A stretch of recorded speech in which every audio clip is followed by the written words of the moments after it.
الله أكبر.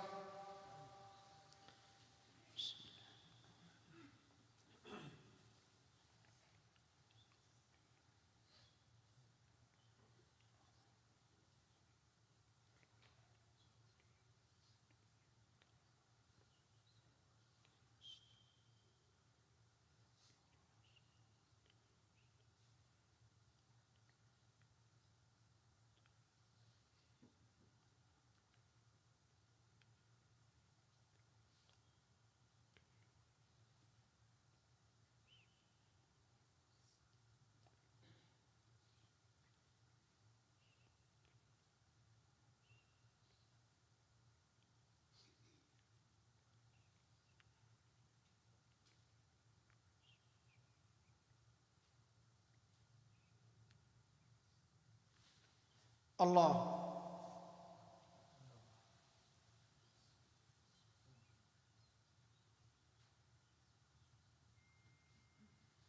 سمع الله لمن حمده. الله أكبر.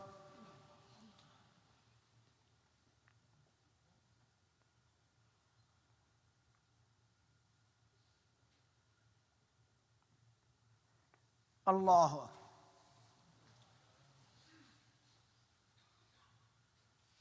الله أكبر.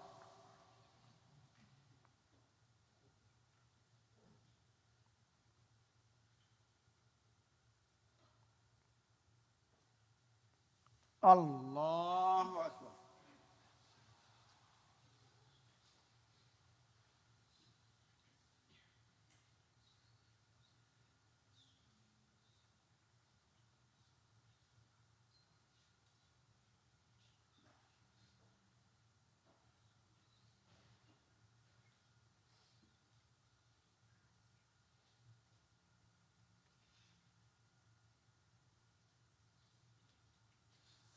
الله أكبر.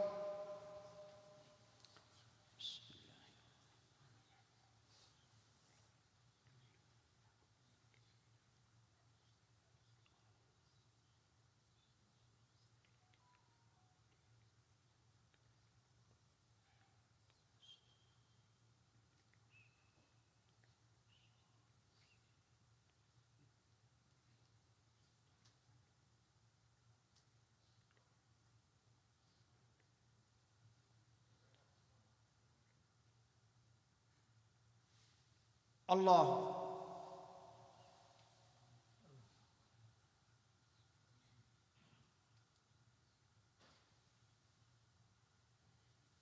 سمع الله لمن حمده.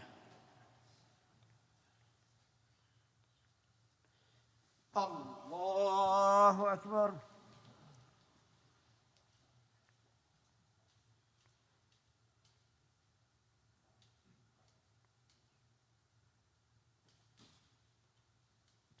الله.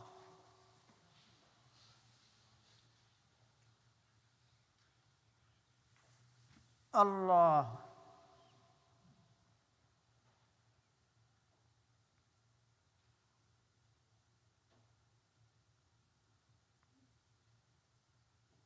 الله أكبر.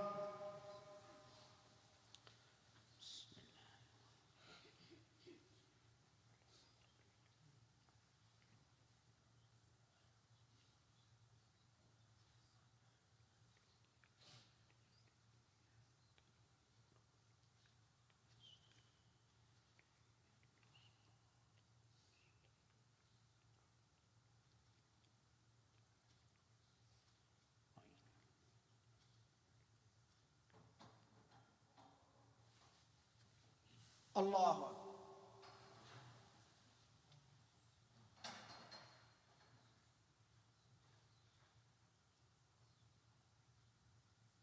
سمع الله لمن حمده.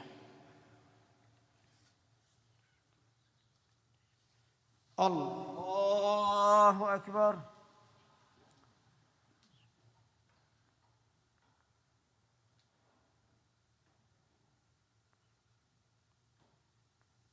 الله أكبر.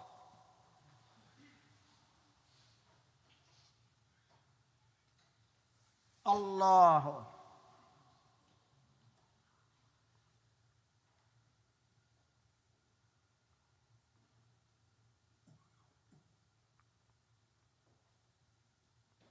الله أكبر.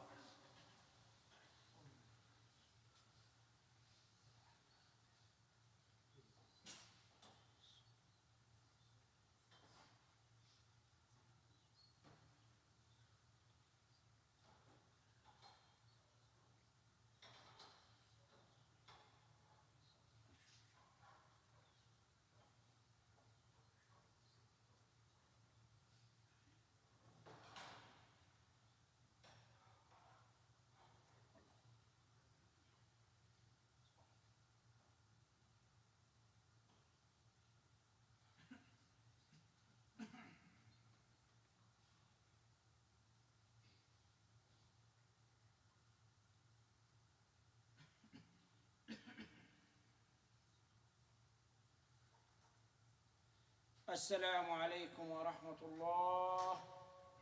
السلام عليكم ورحمة الله.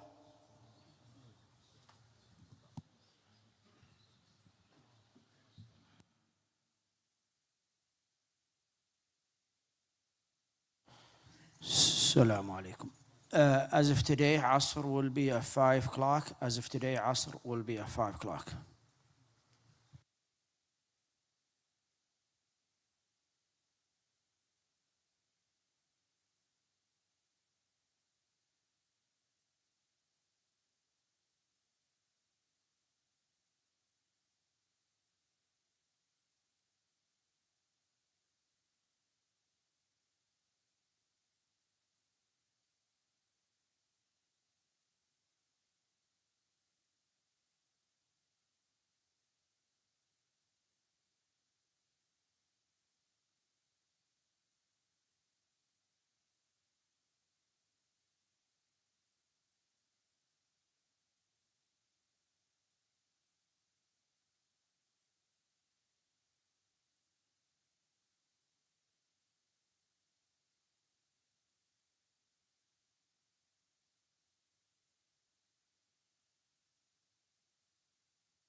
Assalamu alaikum wa rahmatullah.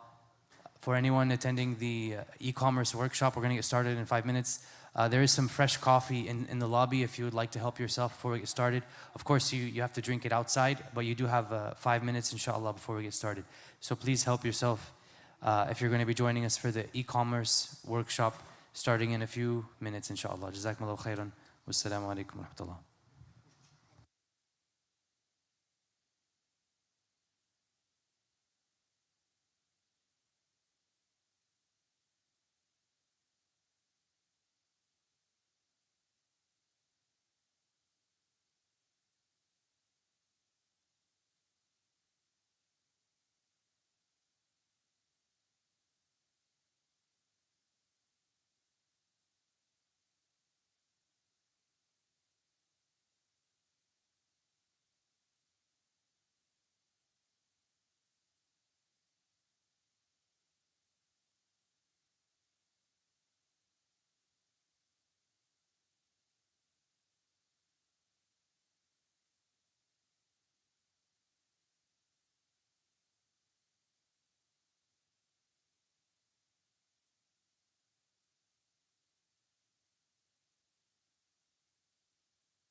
Assalamu alaikum wa rahmatullah. Again, we're going to get started inshallah in a few minutes. If you haven't already gotten some coffee, before it runs out, you're welcome to help yourself inshallah. Of course, you can drink it in the lobby, and we still need about 4 to 5 minutes to get started inshallah. Jazakallah khair. And this is for the e-commerce workshop, if that's what you're here for.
Assalamu alaikum wa rahmatullahi wa barakatuh. Bismillah ar-Rahman ar-Rahim. Alhamdulillahi Rabbil Alameen. Wa salatu wa salamu ala ashrafil mursaleen. Sayyidil Anbiya wa ala alihi wa sahbihi ajma'in. Thank you so much for coming out today. Alhamdulillah, you guys are in for a real treat. We have some really excellent stuff we're going to talk about, inshallah. This is an e-commerce workshop, but it's from the perspective of Islam and our own Islamic principles. So this is a very unique take that you probably won't find anywhere else, inshallah. So without further ado, thank you for your patience. If you haven't gotten any coffee and you still like some, there may be some left in the lobby, inshallah. We will probably take a short break in the middle. So if you need to step out, use the bathroom, or get some coffee, then you're most welcome to, inshallah. Okay, so quick trivia, inshallah. What is the most precious resource on the planet? Water? Close. Time, mashallah. Ahsant. Very good job. I think I heard a couple people mention it. So yeah, water is scarce, gold, oil, they're all scarce. But in terms of what actually matters to us the most as humans is time, because you cannot get it back. Each person has only one life, and we don't know how long that life is going to be, subhanAllah. So it's time. Now, where do adults spend most of their time? Work, jazakallah khair. What else? Family. What else?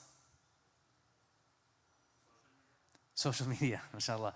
Yeah, so work, maybe sleep, maybe eating, using the restroom. So, but the biggest one is work. So where do kids spend most of their time? School, mashallah. And then of course the other things like sleep, food, and so on and so forth. So, do you see a pattern? I think it's obvious, right? So if the most precious resource is time, but we're spending most of our time at school and work, which are not necessarily the most important things in our lives. Don't get me wrong, work is important, school is important. But in terms of, let's reframe this. In terms of our akhirah, is it the most important thing for us? MashaAllah, good job. I like to hear that. The kid who's going to school 8 hours a day. It's not necessarily the best for us, right? If you're sitting in class and you're learning calculus or differential equations or abstract algebra, is that really, unless you are the 0.0001% of people in the world who actually uses that for your job or will use it for your job, should you really be spending so many hours doing that when our time on earth is so short? SubhanAllah. I think the question is probably not. We can't say no, but probably not. So, we all know this hadith. Prophet Muhammad sallallahu alaihi wasallam said, take advantage of 5 before 5. Can anyone tell me really quickly what the 5 are? Health, before sickness, yes. Wealth, youth, free time before busy, mashallah, and one more. Death, mashallah. Yeah, life before death. So if you look at those, it's a beautiful hadith. We all know it, we all love it. But if you look at those, 3 out of the 5 actually have to do with time. Your life before your death, time. Your free time before you become busy. And then your youth before old age, again, time. And in some cases, even health, subhanAllah, can be related or associated with time. So 3 or 4 out of 5 that the Prophet ﷺ told us and commanded us to focus on or take advantage of relate to time. So, why is everyone giving away this time? So now we have the Prophet Muhammad ﷺ told us take advantage of them. And then we also know as Muslims that our life is very short. You hear this every other day, life is so short, time is so short. But we give it away. So let's go take a trip down memory lane or take a quick history lesson. In 1902, John D. Rockefeller and J.P. Morgan founded what's called the General Education Board. Now, the General Education Board, nice little image to get you in the mood. The General Education Board was basically about deciding the curriculum for students going through the education system in the United States. So they were basically the ones to decide how long people are going to be in school, what they're going to be learning, and what the purpose of school is. And those 2 people were the first, or the richest person in the world, and the 4th richest person in the world. So does anyone know who the first and the fourth richest people in the world today are? Elon Musk. Okay, mashallah. Pretty. Yeah, usually everyone knows the first. They're pretty easy, right?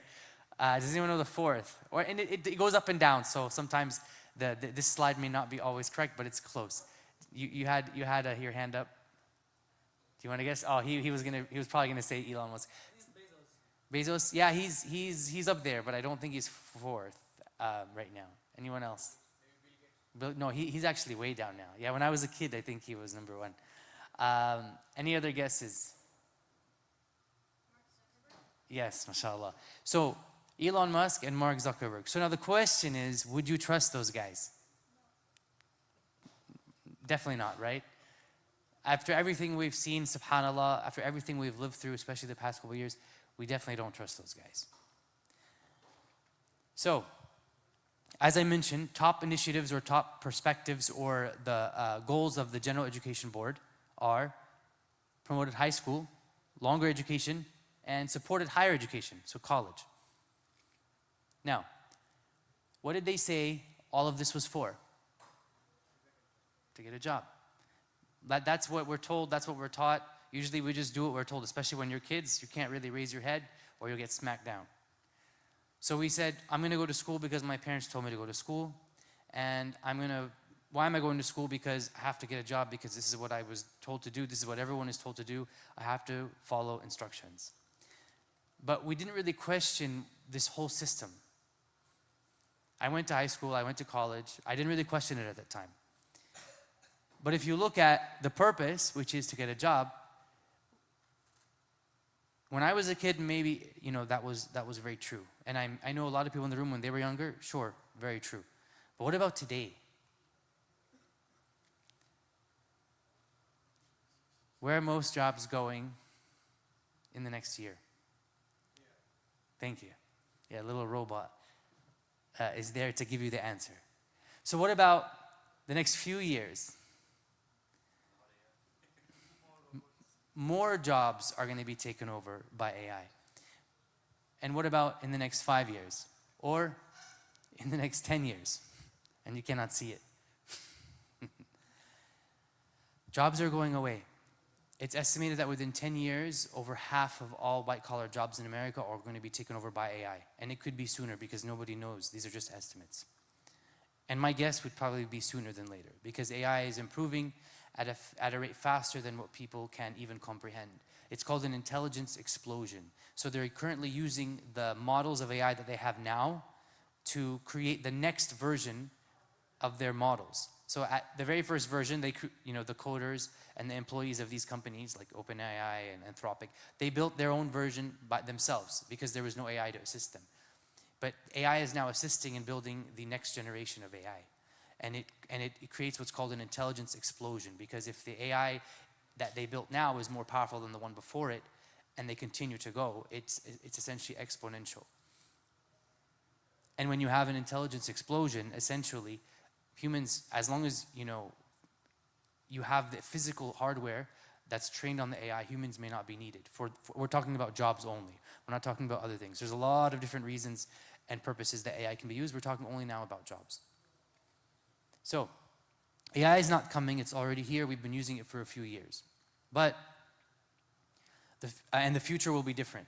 We'll see things like mass unemployment, we'll see things like universal basic income, likely, potentially. And the government may need to step in to prevent chaos, to make sure there's law and order. If people can't make money through a job, then how are they going to get money? That would be things that would promote universal basic income. But the question is, would you like to rely on your government or our government here for your income? Does anyone want to raise their hand? Would you like to rely on the government for your income? No. We want to rely on the government, obviously, as little as possible, especially a government that we're not always fond of. So, we don't want to wait for the moment to come where we have to wait for a handout from the government. We want to take preemptive action, inshallah. We want to take the initiative and be proactive rather than reactive. So, we have to generate our own wealth. So now, how do we do this? Let's take a quote from Muhammad Ali really quickly. As you guys all know, the famous boxer. He was asked on camera one time about, how do you manage your time? And he responded and he said, well, you know, if you're 30-something or 40-something, half your life is gone. And if you have to sleep for 8 hours a day and you have to eat and go to the bathroom, you really only have about 16 years left in total. That's it. So if you're a middle-aged person and you have to do everything that most other humans have to do, you really only have 16 years. And that's if Allah subhanahu wa ta'ala extends your life. 16 years. So what are you going to do with those 16 years? So, are you ready to dive into the real reason why we're here today, inshallah, which is to learn about e-commerce. Now, what if you could get 5 hours back every day? So every day you wake up and you have 5 extra hours. What would you do with those 5 hours? What if your kids got 5 hours back every single day? Famous quote from Warren Buffett, if you don't find a way to make money while you sleep, you will work until you die. Another famous quote by Tony Robbins, he's a famous author and financial expert. He said, if you can't succeed in the long term if you don't find a way to make money while you sleep. And last but not least, Robert Kiyosaki, the author of Rich Dad, Poor Dad, he says, you must either be an investor or an entrepreneur to create passive income. Passive income is money you make while you sleep without working. So, this is Kiyosaki's cash flow quadrant. Has anyone seen this before, familiar with it? No, I'll explain it very briefly. So Robert Kiyosaki, essentially, who's the author of the book Rich Dad, Poor Dad, he talks about how to obtain financial freedom. He talks about it through investing, but he also talks about it through the cash flow quadrant. So most people, they start out as an employee. And when you're an employee, you know, in terms of the cash flow quadrant, in terms of financial freedom, you're actually on the lowest level of the totem pole.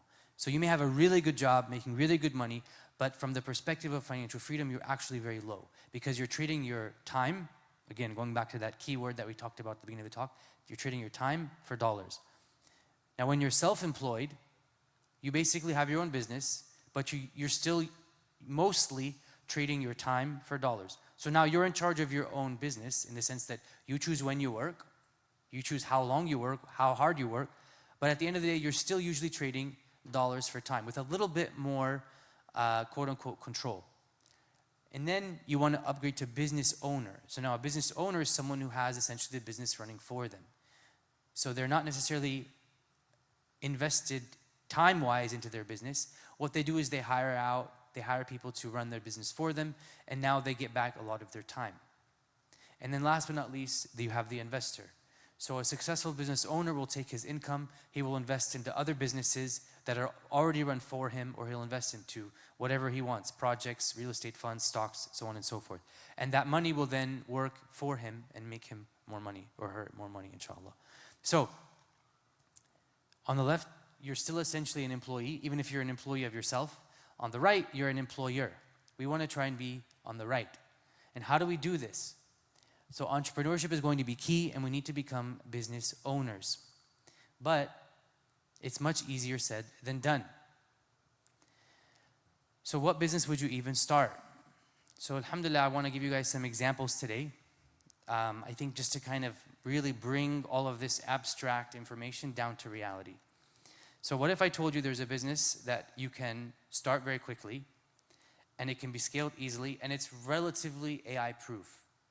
So again, AI is going to take over a lot of things, including a lot of businesses, a lot of business models rather. But there's an opportunity out there that can be started today, and you can scale it relatively easily, and it's relatively AI proof as well. That business, as we said, is e-commerce. But again, I want to go into a little bit more detail so it's not some abstract, well, what is e-commerce? So how does this look in practice? Alhamdulillah, we have a product today where we're going to talk just 5-10 minutes about, show you how this was actually done from A to Z.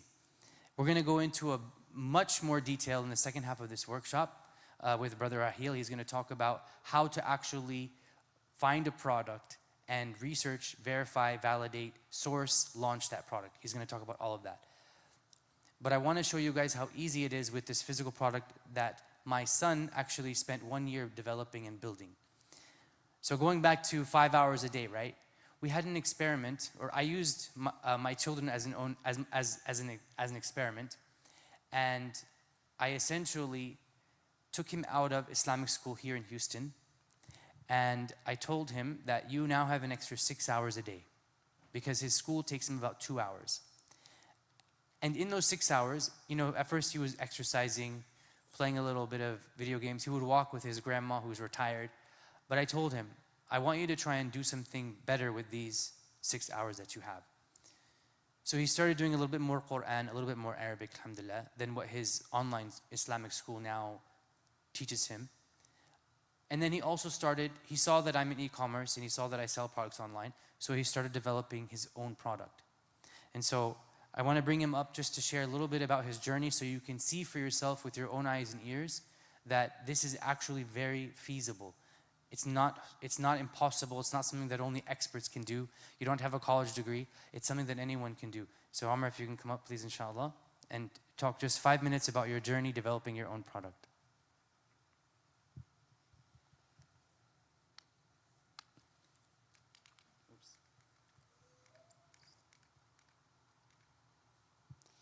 Assalamu alaikum wa rahmatullahi wa barakatuh.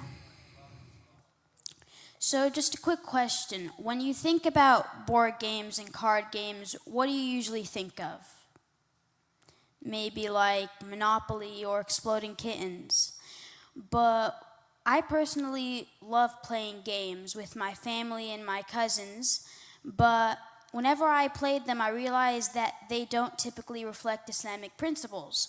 For example, in Monopoly, the goal is to get the most money as possible and make everybody go broke. But we know as Muslims that you're not supposed to do that. You're supposed to focus on hasanat and good intentions and actions. And that's where Ayyub stand comes in. So about 2 years ago, before I got homeschooled and I started online school, my dad, he taught at a summer school for about a week or two, and he created a more basic version of the game that you see over here. And I realized I had a lot of free time, and the game was so fun. So after I became homeschooled, I decided that I wanted to make this game. So I realized I couldn't do it by myself because there's the designs on the cards, the game mechanics, and that would be a lot of work to do by myself. And for somebody to make the designs, I can't go to Fiverr or something and pay someone to do it. That would be too much. And I didn't have the budget at the time. So what I did was I went to LaunchGood, created a campaign, raised some money, then went to AI, made some images for the cards, got some action card ideas, made some game mechanics. Then I started talking to producers in China. And when I spoke to them, it was a long process, like back and forth. And it wasn't that easy. But what happened in the end was that I had to make some edits to follow their guidelines. So the box, the area of it had to become smaller, the sides longer, and the cards, I had to make them smaller, add text to them, and it was a lot of work. But without AI, this could have taken me like 4 or 5 years. But with it, instead it took me 1 year. And this wouldn't have been possible without Ayyubi, because with the modules, you're able to learn how to launch your product on Amazon, create a product, source it, find out which product can be successful, and that's what I did. And with that being said, inshallah, if you scan the green QR code right there, that'll take you to our website, and the orange one right there, that'll take you to our Amazon listing. And if you want to come to me after, I can help you buy one, inshallah.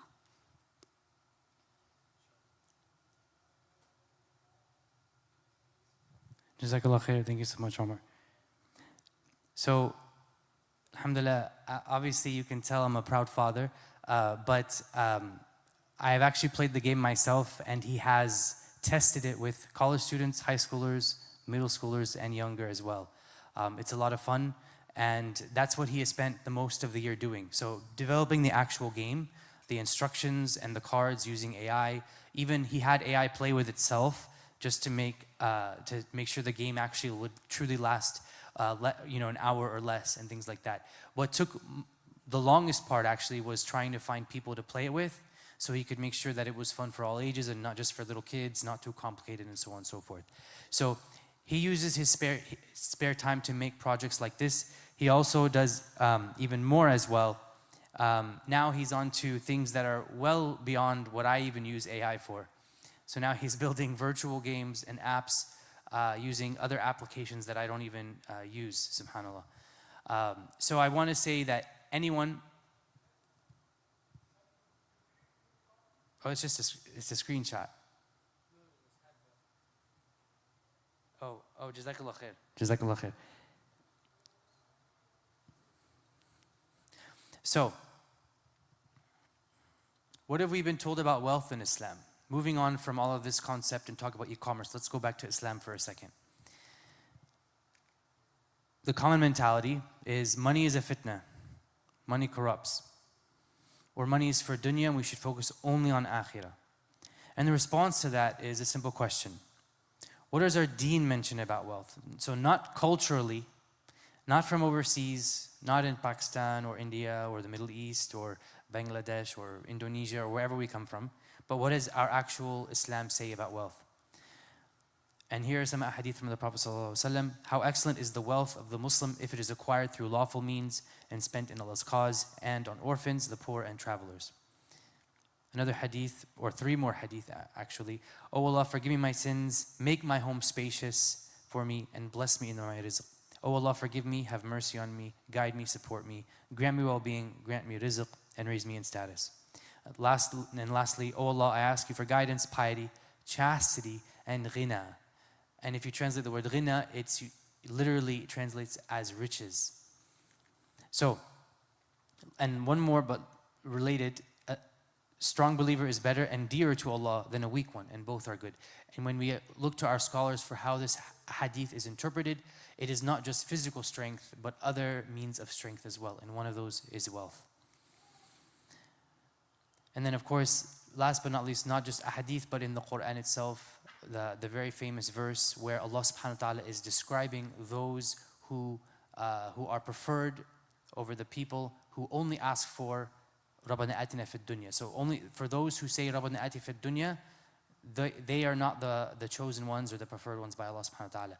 But instead, the chosen ones and the preferred ones for Allah's blessing and Allah's reward in the hereafter are those who say Rabbana atina fid dunya hasana wa fil akhirati hasana wa qina adhab an-nar.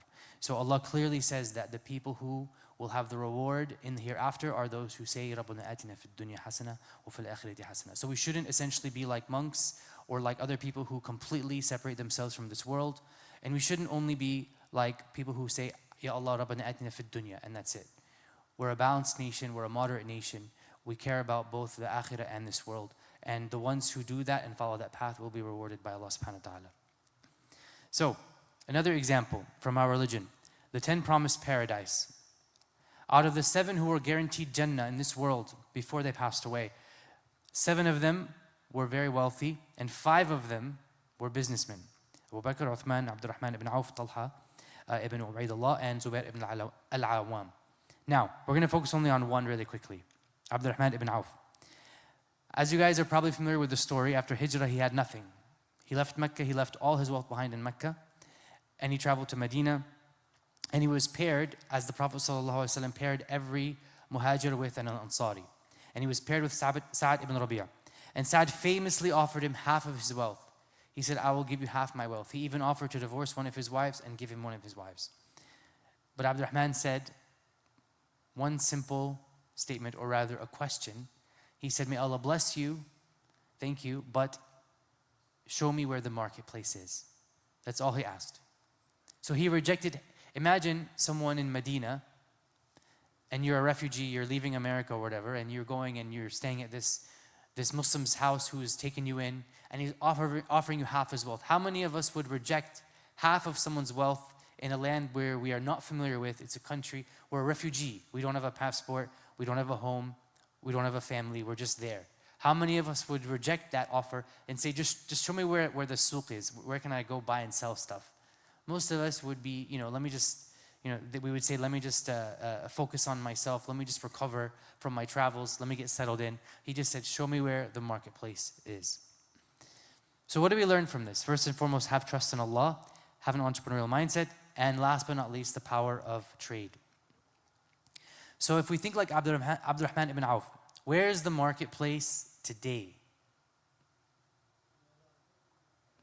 Internet, Jazakallah khair. Where on the internet? Because the internet is like a virtual world. Amazon, eBay, mashallah, yes. Shopify, okay.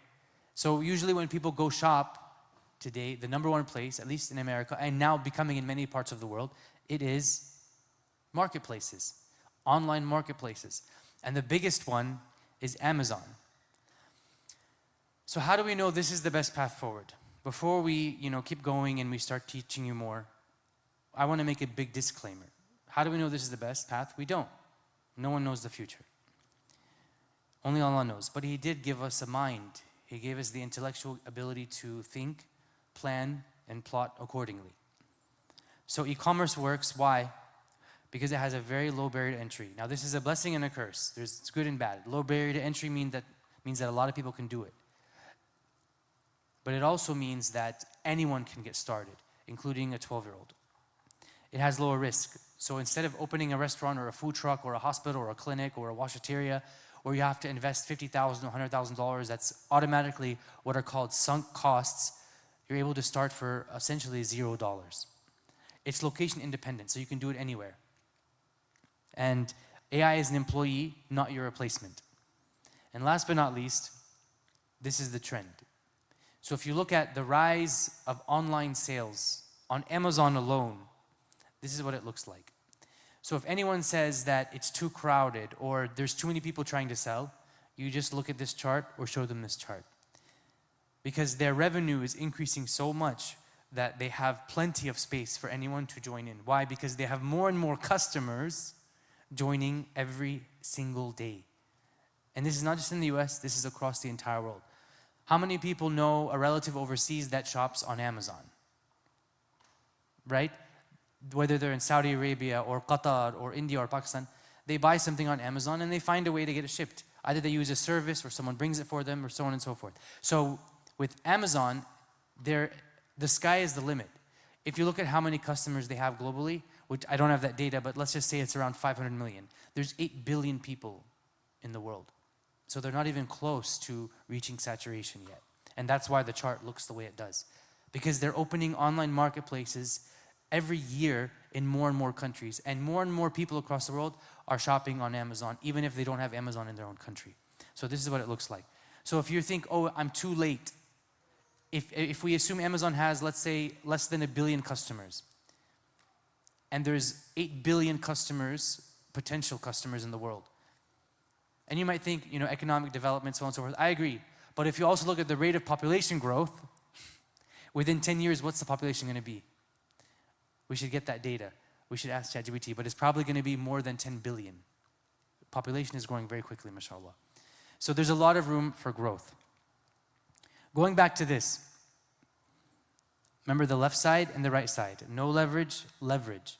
And why is that important? Because e-commerce is not easy. It's not a get-rich-quick stream. It's not stress-free, and it's not fully automated.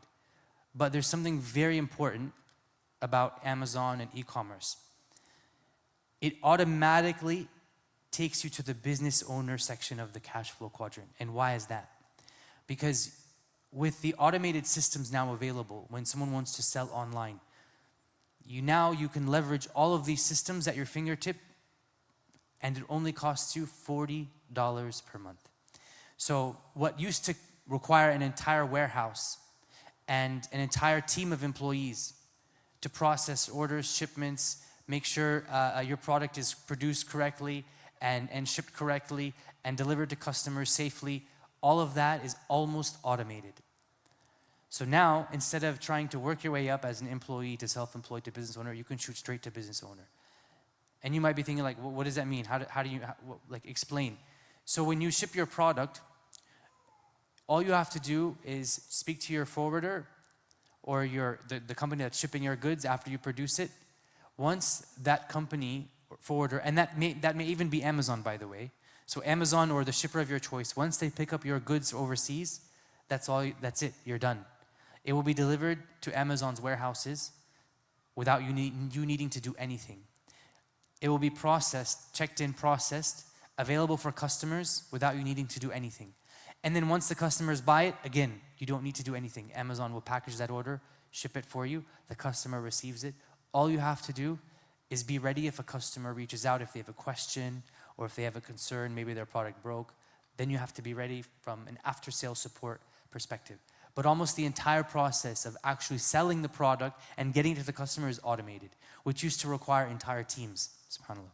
So, under that backdrop, Amazon is not that easy or as easy as you think, and it's not stress-free, and it's not fully automated.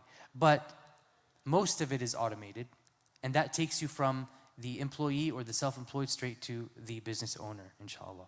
So how can we as Muslims take advantage of this unique opportunity? Going back to Islam, because like I said, this is not just only about e-commerce. We like to talk about the divine blueprint and not just the dunya blueprint. So we're going to, again, get into the dunya blueprint, inshallah.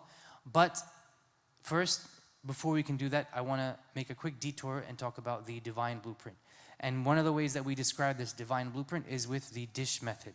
So what is the dish method? It is dua, istighfar, sadaqah, and hamd. If I were to sit here and tell you, okay, so here's what you need to do to succeed on Amazon. You have to, step 1, find a product. Step 2, calculate the margins. Step 3, produce it. Step 4, ship it and launch it. All of that is useless if you don't actually follow the divine blueprint first. Because maybe your product will be successful. But if you don't follow the commands of Allah subhanahu wa ta'ala, maybe your entire business will be devoid of barakah. And maybe after your product is successful, something will happen. You'll have a supply chain issue. You'll have a quality control issue. You'll have a competitor who sees you as a threat, maybe attack you in your listings, and then your whole business gets shut down. Why? Because you don't have any barakah. So how do you get the barakah? How do you follow and master the divine blueprint first? First of all, dua. Ask Allah subhanahu wa ta'ala for success. Because dua is the only thing in this entire world that can change your destiny. And this is from the Prophet ﷺ, it's not from me. As the Prophet ﷺ said, the pens have been lifted and the ink is dry in terms of what's our destiny. Except the Prophet Muhammad ﷺ said that your dua wrestles with your destiny until it changes your destiny, subhanAllah. So dua first and foremost. Second, istighfar. As we know, as Allah subhanahu wa ta'ala says, or as Musa alayhi salam says in the Quran from Allah subhanahu wa ta'ala, فَقُلْتُ اسْتَغْفِرُوا رَبَّكُمْ إِنَّهُ كَانَ غَفَّارًا يُرْسِلِ السَّمَاءَ عَلَيْكُمْ مِدْرَارًا وَيُمْدِدَكُمْ بِأَمْوَالٍ وَبَنِينَ وَيَجْعَلْ لَكُمْ جَنَّاتٍ وَيَجْعَلْ لَكُمْ أَنْهَارًا. So Musa is telling his followers in the Quran that all you have to do is make istighfar, and Allah subhanahu wa ta'ala will shower you with barakah and rizq. He will shower you with gardens, with children, with wealth, al-mal. And then moving on, sadaqah. As we know, sadaqah purifies your wealth. So going back to that concept of barakah. When you give sadaqah and you make a lot of money, then that sadaqah will protect that wealth so it doesn't get lost. And last but not least, hamd, as Allah subhanahu wa ta'ala says in the Quran, لَإِن شَكَرْتُمْ لَأَزِيدَنَّكُمْ. So imagine you are making dua, you're doing istighfar daily, you're giving sadaqah, and you're always thankful to Allah subhanahu wa ta'ala. This is like a rock-solid shield for any, whether it's a business opportunity or a job or any actual methodology that you use in this world, in this dunya to earn wealth. This is your divine shield that will then supercharge whatever actions you take, inshallah, to earn your rizq. So, now we're ready to dive in and go. But before we do that, I want to do one more thing and break some misconceptions. Because Amazon has been around for a while, right? So a lot of people say, well, isn't it too late? Isn't it too hard? And there's a lot of very good reasons. And we're going to go over some of them really quickly, inshallah. So number 1, why do people fail? Poor product selection. They actually don't spend the right time understanding, how do I find the best product to sell? What is the best opportunity out there for me, Muhammad, in Houston, Texas? What is the best thing that I can launch where there's a good margin, there's not too much competition, it's not that too hard to produce, it doesn't take too long to produce? What is the right product? So a lot of times people don't do their homework, and then they try to launch a product and they say, oh, it doesn't work. Well, it didn't work because you didn't pick the right product. So that's number 1. Number 2, lack of differentiation. People see that someone is selling forks and plates on Amazon. So they say, I'm going to sell forks and plates. And then they go and they try to find the exact same forks and plates that they see on Amazon. And then they wonder why their business isn't taking off. Because they're just like everyone else. And so why would someone buy from you and not buy from someone else that's already been there for 15 years? Another one, inadequate marketing. So you don't know how to market your product. You don't know how to make nice images. You don't know how to talk about your product. And yet you expect for people to buy your product. Another one, operational challenges. So sometimes people don't know how to ship. They don't know how to process. They don't know how to package. And that's okay. But if you don't know how to do something, talk to people who do, and they'll help you. So that, because they've already made many mistakes that you've made. So why not talk to them and have them help you so you can avoid some of those costly mistakes that can be detrimental or even shut down your business. 4 out of 5, which is the last one, which is cash flow. 4 out of 5 can be solved with mentors. So people who have been there, done that. People who can help you. They've already made the costly mistakes that you are about to make. So you can reach out to them and then you can, inshallah, avoid those mistakes. So being in the Amazon space for 11 years now, selling online, I have been to my fair share of conferences and workshops and summits, and I can tell you that there's a lot of great benefit out there. But unfortunately, there was never a single place to be with Muslims and learn from Muslims and be in a more Islamic and halal environment. So none of them would teach wealth from the Islamic perspective. None of them would teach wealth as a tool for the greater good. So not to buy a Lamborghini. People are starting businesses so they can buy a Lamborghini. We are starting a business because we want to take care of our family. We want to give back to our masjid. We want to sponsor orphans, inshallah. And last but not least, follow Islamic principles and their methods. So when they're teaching, for example, how to increase cash flow or how to launch your business, some of them will talk about getting a loan with interest. And so a lot of those strategies we cannot relate to, unfortunately.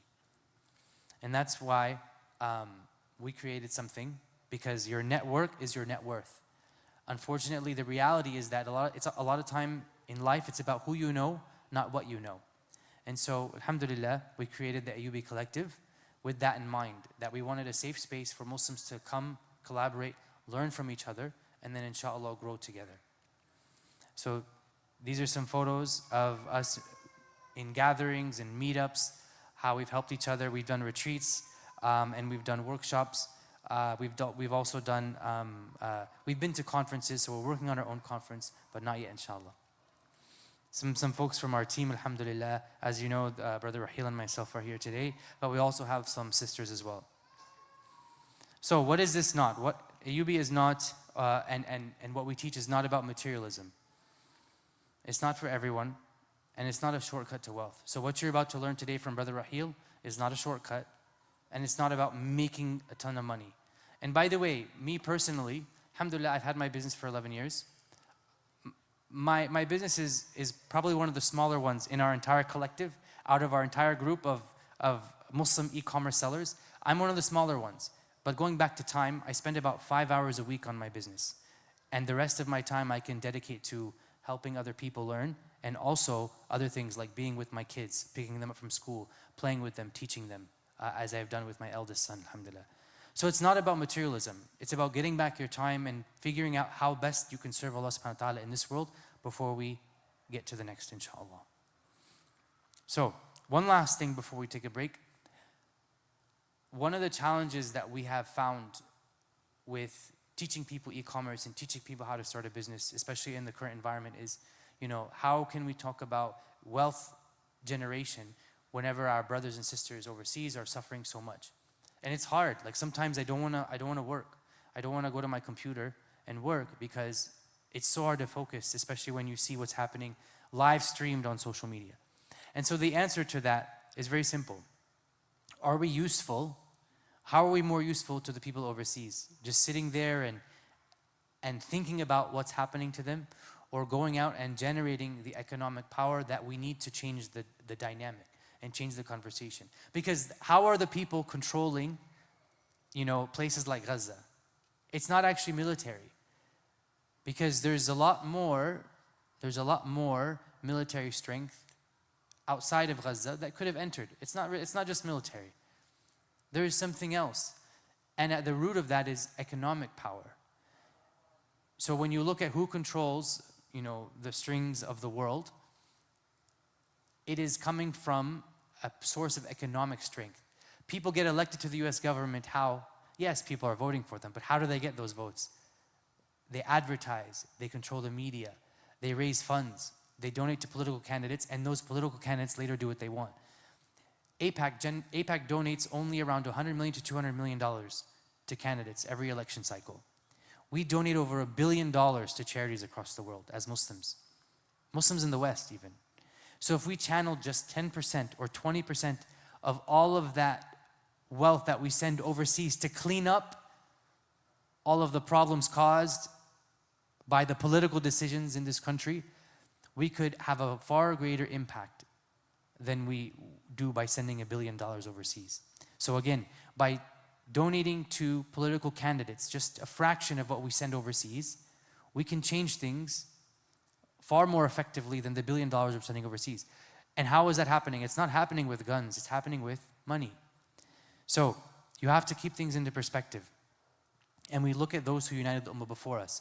One of the reasons we called ourselves the Ayyubi Collective is because of the path that Salah ad-Din al-Ayyubi took whenever he tried to unite the Ummah.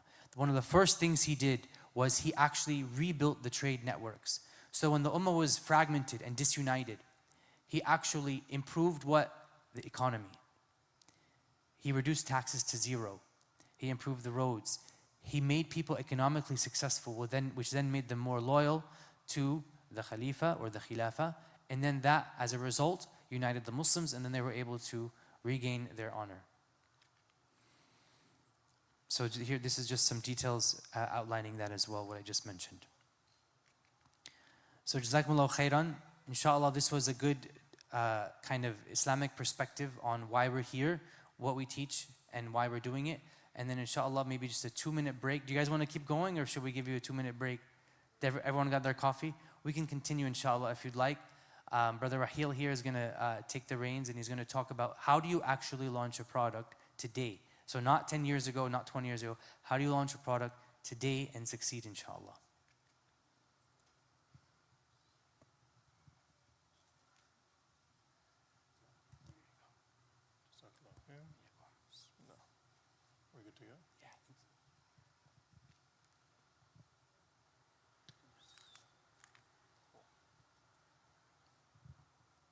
Bismillah ar-Rahman ar-Rahim. Assalamu alaikum wa rahmatullahi wa barakatuh.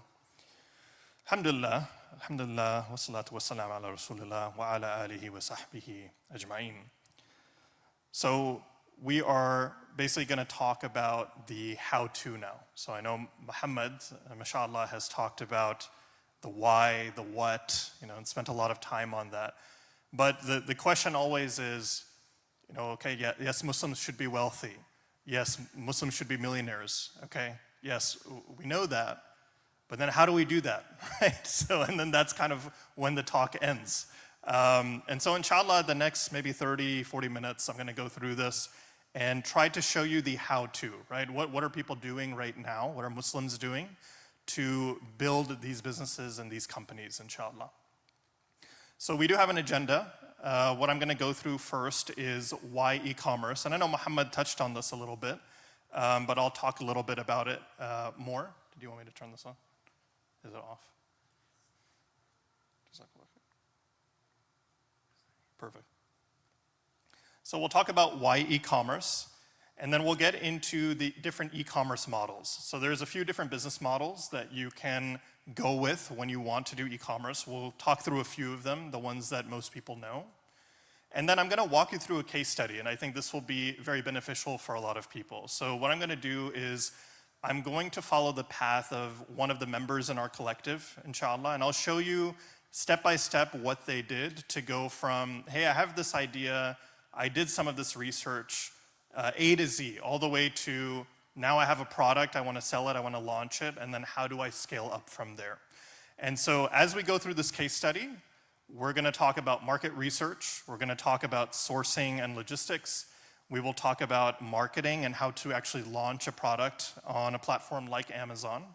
And then we're gonna talk about scaling that product up. Okay, so we start on Amazon as a baseline, but then we scale up to going off of Amazon as a platform. And then we are going to talk a little bit about this initiative, and then we'll talk about what we do, and we'll go to Q&A, because usually there is many questions that people have after I kind of go through this, right? And so I'll try to answer a lot of those along the way, but at the end, we'll open it up for Q&A. You can ask your questions, inshallah, we'll be here to answer them. So why e-commerce, right? And I think Muhammad talked about this a bit, but we know that buying has changed over the last 20, 25 years, right?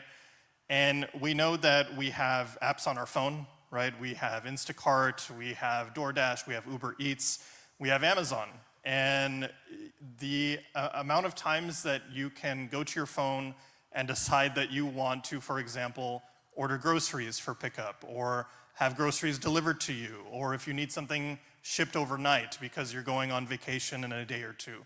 You know that you can do all of this without any kind of human interaction. You don't need to go to your car, start up the car, drive in the cold, in the winter, or even in the 100-degree heat here, right, in Houston, and go to the store to get one thing. You can just have it shipped and delivered, and it just arrives at your doorstep, subhanAllah. So technology has really advanced this quite a bit, and this is why a lot of these marketplace channels are doing what they do, right? Because we know that if you see a product on Amazon, or you go to Walmart to get groceries or buy something, you're going to be able to get it maybe same day, maybe next day, in 2 days. And now an up-and-comer is TikTok, right? So TikTok is kind of driving a lot of the attention from social media into different products that maybe people have never seen or heard about. And that is driving a lot of sales as well. And so TikTok Shop is yet another example of a marketplace channel. And so e-commerce really democratized creating a business, right? It's a lot easier than it was 20, 30 years ago. You might have had to, for example, go to the county tax office to go register an LLC or do a DBA, right? Doing business as and all these things. Now you can do it, after this talk, if you want to go and sign up for a business, you fill out the form online, you submit everything. In 1 or 2 days, you might get a response and you're good to go. You have an LLC. You didn't have to do anything except get on your laptop and submit something like that. So based on all of that, we know that people have been able to create a lot of companies, a lot of brands and businesses because of this democratization of businesses, creating businesses. And so I want to go through a few examples of this. And what we are looking at here is 3 different products or brands, okay? So we have a supplement bottle on the left side here. We have a snack package in the middle there. That's a brand called Yay Nuts. And then we have a creatine product on the right side, okay? Now, I don't know if you've ever seen these brands or heard of them, but what's really interesting here, and I'll answer this question, is what do they have in common? Well, obviously they look like they are in the health and wellness space, right? They're all selling a way to be able to take a vitamin or a mineral, or it's something you ingest, right? But what's really interesting is that the other commonality that they all have together is that they're all built by Muslim founders. So these companies were built by Muslims. And these are them. So we have Brother Hamza here on the left side. He's the founder of Zoyava, which is his brand of supplements. We have Brother Abdul in the middle here. He's the founder of Yay Nuts, which is the snack package. And then we have Brother Riaz here on the right side. He's out of California. He's the founder of Harthi Foods, which is that creatine product. So Brother Abdul in the middle here, it's interesting. Brother Abdul is actually a hafid of the Quran, mashallah. He's actually still in school, and we'll talk about this a little bit more. But he's doing this at the same time as going to school, taking his exams. SubhanAllah, he's doing a lot of things. So when we talk about this brand, Zoyava, they're doing about $30 million in sales per year, and they've sold hundreds of thousands of units on TikTok Shop. Then we have Brother Abdul's brand. He's at about $1 million in sales. He sold about 100,000 units of product. And then Brother Riaz is doing almost about $300,000 of revenue per month on the Amazon platform by selling a lot of these powdered products like the creatine. And Brother Abdullah is still in school, you know, and I put this LinkedIn post here because he's very active on LinkedIn, and he's also in our community. And he basically said something that's very relevant. He says that, yes, I'm in school, but you know, you're never gonna know how your business does if you don't start and if you don't continue to take action, right? So you're gonna always run into issues, but you have to have the grit to be able to overcome those. And this is how he's, you know, continued to be able to run his business while studying for exams, and inshallah he's gonna graduate very soon. But I found it very interesting that, you know, he's very active and he talks about this kind of journey. And it's something that I also, and I think many of the people in our collective relate to, is that you have to be able to continue to find a way through the problems as they come up, and that's what entrepreneurship is all about. So let's dive into e-commerce models really quick. I'm gonna talk about 4 of them. So we have drop shipping, which I think many people have probably heard of. It's probably one of the most common e-commerce business models out there. We'll talk about retail and online arbitrage. We'll talk about wholesale as well, and then we'll talk about private label, okay? So let's focus on drop shipping. So what is drop shipping? So drop shipping is where you are acting as a middleman for a customer and a factory. So with drop shipping, what you do is you start up a website, right? And you find a product that you believe is gonna be able to be sold online through advertising or whatever it might be. So a customer comes to that website through your advertising and they decide to buy a product on that website. So you're not holding any inventory when that order comes in. So what happens is you get the order, you have the customer shipping address, you go to the factory and you say, hey, this customer bought from me, I'd like you to ship directly to them. And that way I don't have to worry about holding any inventory, right? And so this has been a very popular business model over the last 5 to 10 years, but it's changed a lot, and I'll get into why. But the pros were that you had minimal upfront investment, right? You didn't have to pay for any inventory. You can just pay for it as orders come in. And so you don't have to manage any of that. But the cons, you know, as we know, the last couple of years, you know, tariffs have been a big point of discussion, right? So tariffs have really decimated the drop shipping industry, because anytime you are trying to import something now into the US, you are having to pay a flat fee no matter what the cost of that item is. So if that item is worth $5 or $10, well, you're still gonna have to pay anywhere from $50 to $100 just to import it into the country. And this is why companies like Temu, companies like Shein have had to pivot their business model entirely, because they were completely based on some of these loopholes that existed in the government. And the government has actually closed a lot of those loopholes now. So dropshipping is not really viable as a business model anymore. Some of the other issues were high risk of quality, right? So you know, you're basically trusting the factory or the supplier to ship a product over, and you're assuming nothing is gonna be wrong with it. But the moment that you start having a lot of customers complain about quality, they wanna return the product, that's a recipe for disaster. So that's another con. We have long shipping times. You know, as you know, many people are very well aware of buying from Amazon and getting things same day or next day, so they don't really like to wait too long for companies to ship them from overseas. It might take 1 or 2 weeks to deliver to a customer. And then returns are problematic. So if you have a return, if a customer wants to return a product to you, you're gonna have to take that return, but then what do you do with it? It's gonna cost a lot of money to ship it back to a supplier, and that might be all of your profit or even more. And so what do you do with the returns, you know, if you get a lot of them?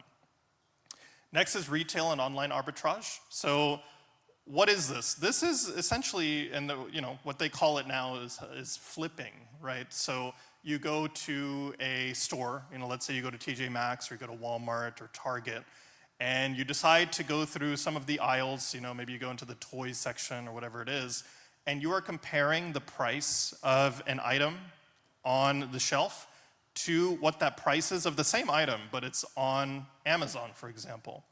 And so if the difference between those prices is anywhere from $20, $30 maybe, you know that that's your profit, that's your margin. So you can buy those units, you can send them into Amazon, and you can sell each of them for whatever profit that is, $10, $15, $20.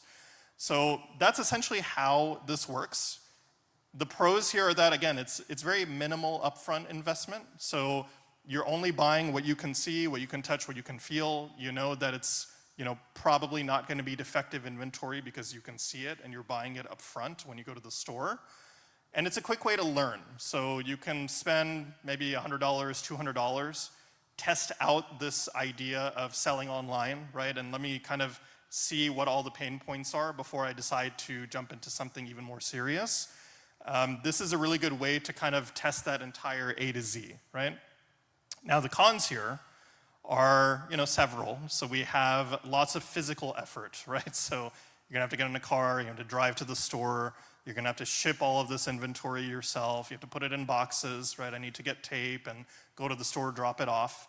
So that's one. It's very hard to scale this successfully, right? Because you're very dependent on going to specific stores, buying inventory that they may or may not have when you get to the store itself. You will have to accept that you're not gonna have a lot of control over things like inventory, right? So if a brand or that company or that store decides to discontinue an item, all of a sudden, something that's doing really well for you for 1 or 2 months disappears. And so how do you replace that revenue that you're making? And then items can stock out, right? And we've talked about this. They can be discontinued, et cetera, et cetera. Now, when it comes to wholesale, wholesale is, a step up above retail arbitrage. And so what happens here is you are essentially purchasing large amounts of inventory from brands and companies. So instead of buying the 5 units on the shelf, you want to buy 500 units of something. And you do a lot of research up front, and you have to build a lot of relationships with these suppliers and these brands in order to do this. But this is done entirely online, right? So there are some pros and cons here as well. It's similar to arbitrage, but it's scaled up. And so the pros here, we have less physical effort needed, right? You're mostly in front of your computer, you're mostly on the phone with brands and companies. And it's easier to scale up than retail arbitrage, as we talked about. But the cons here are that this is a lot of relationship building. So this is gonna be you having to be on the phone, discussing and introducing yourself to many different suppliers. They wanna know, well, who are you? What are you gonna do with our products if you buy 500 of them? Where are they gonna end up? Some brands don't like for you to sell online because they don't see you as a value-added distributor or a seller. So how are you actually adding value in the supply chain? A lot of them will have these kind of concerns and these questions. It's difficult to get brand approvals on Amazon to actually sell some of these brands, so that's another issue that you're gonna have to run into. And you're at the mercy of Amazon's policies for reselling products, which is a whole other thing that they've kind of stepped up over the last couple of years. And again, items can stock out, they can be discontinued. You're at the mercy of the brand or the company that you decide to work with. And so that takes us to private label. Now, private label is what we teach. This is what we suggest for anyone who's wanting to get into the space. So why do we suggest this? And this is another brand. This is, I believe, Sunnah Supplements. So this is a brand started also by Muslims who are selling protein powders and things like this. We suggest private label because you get complete control over your brand, right? So gone are kind of the questions of, well, I want to sell it for this price, but I can't because I'm competing with other resellers and distributors, people who are doing the same thing, right? If I were to do reselling or if I were to do wholesale. With my own brand, I set the rules, right? I set the stage. I decide I want to sell this product for this much. I don't like this image or I don't like this functionality of the product. I can change it because it's my product, right? I own it. You have better long-term potential, right? So when you start a brand, if you're successful with that brand and people like purchasing your brand of products, that has longevity, right? People, when they are familiarized with the brand and they have a good experience, they tend to continue coming back, right? Think of all the things that you buy on Subscribe and Save. Well, why do you do that, right? Why are you subscribed to something? Because you trust that brand for whatever reason it might be. You're building real value, right? You're solving unique problems.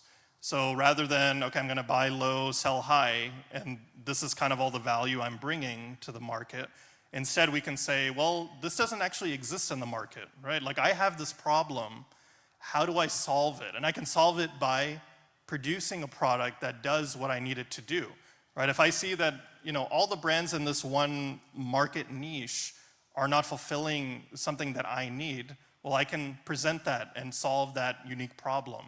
So this is definitely something that helps a lot when you're deciding to build a brand or sell a product.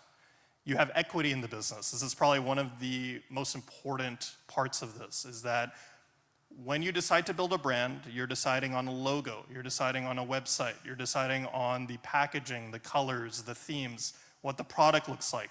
So you have all of this intellectual property, right? And all of that intellectual property is very, very important, because when it comes time to, if you're successful and you want to sell this brand, for example, you can do so. And because you have ownership of all that intellectual property, that's worth something.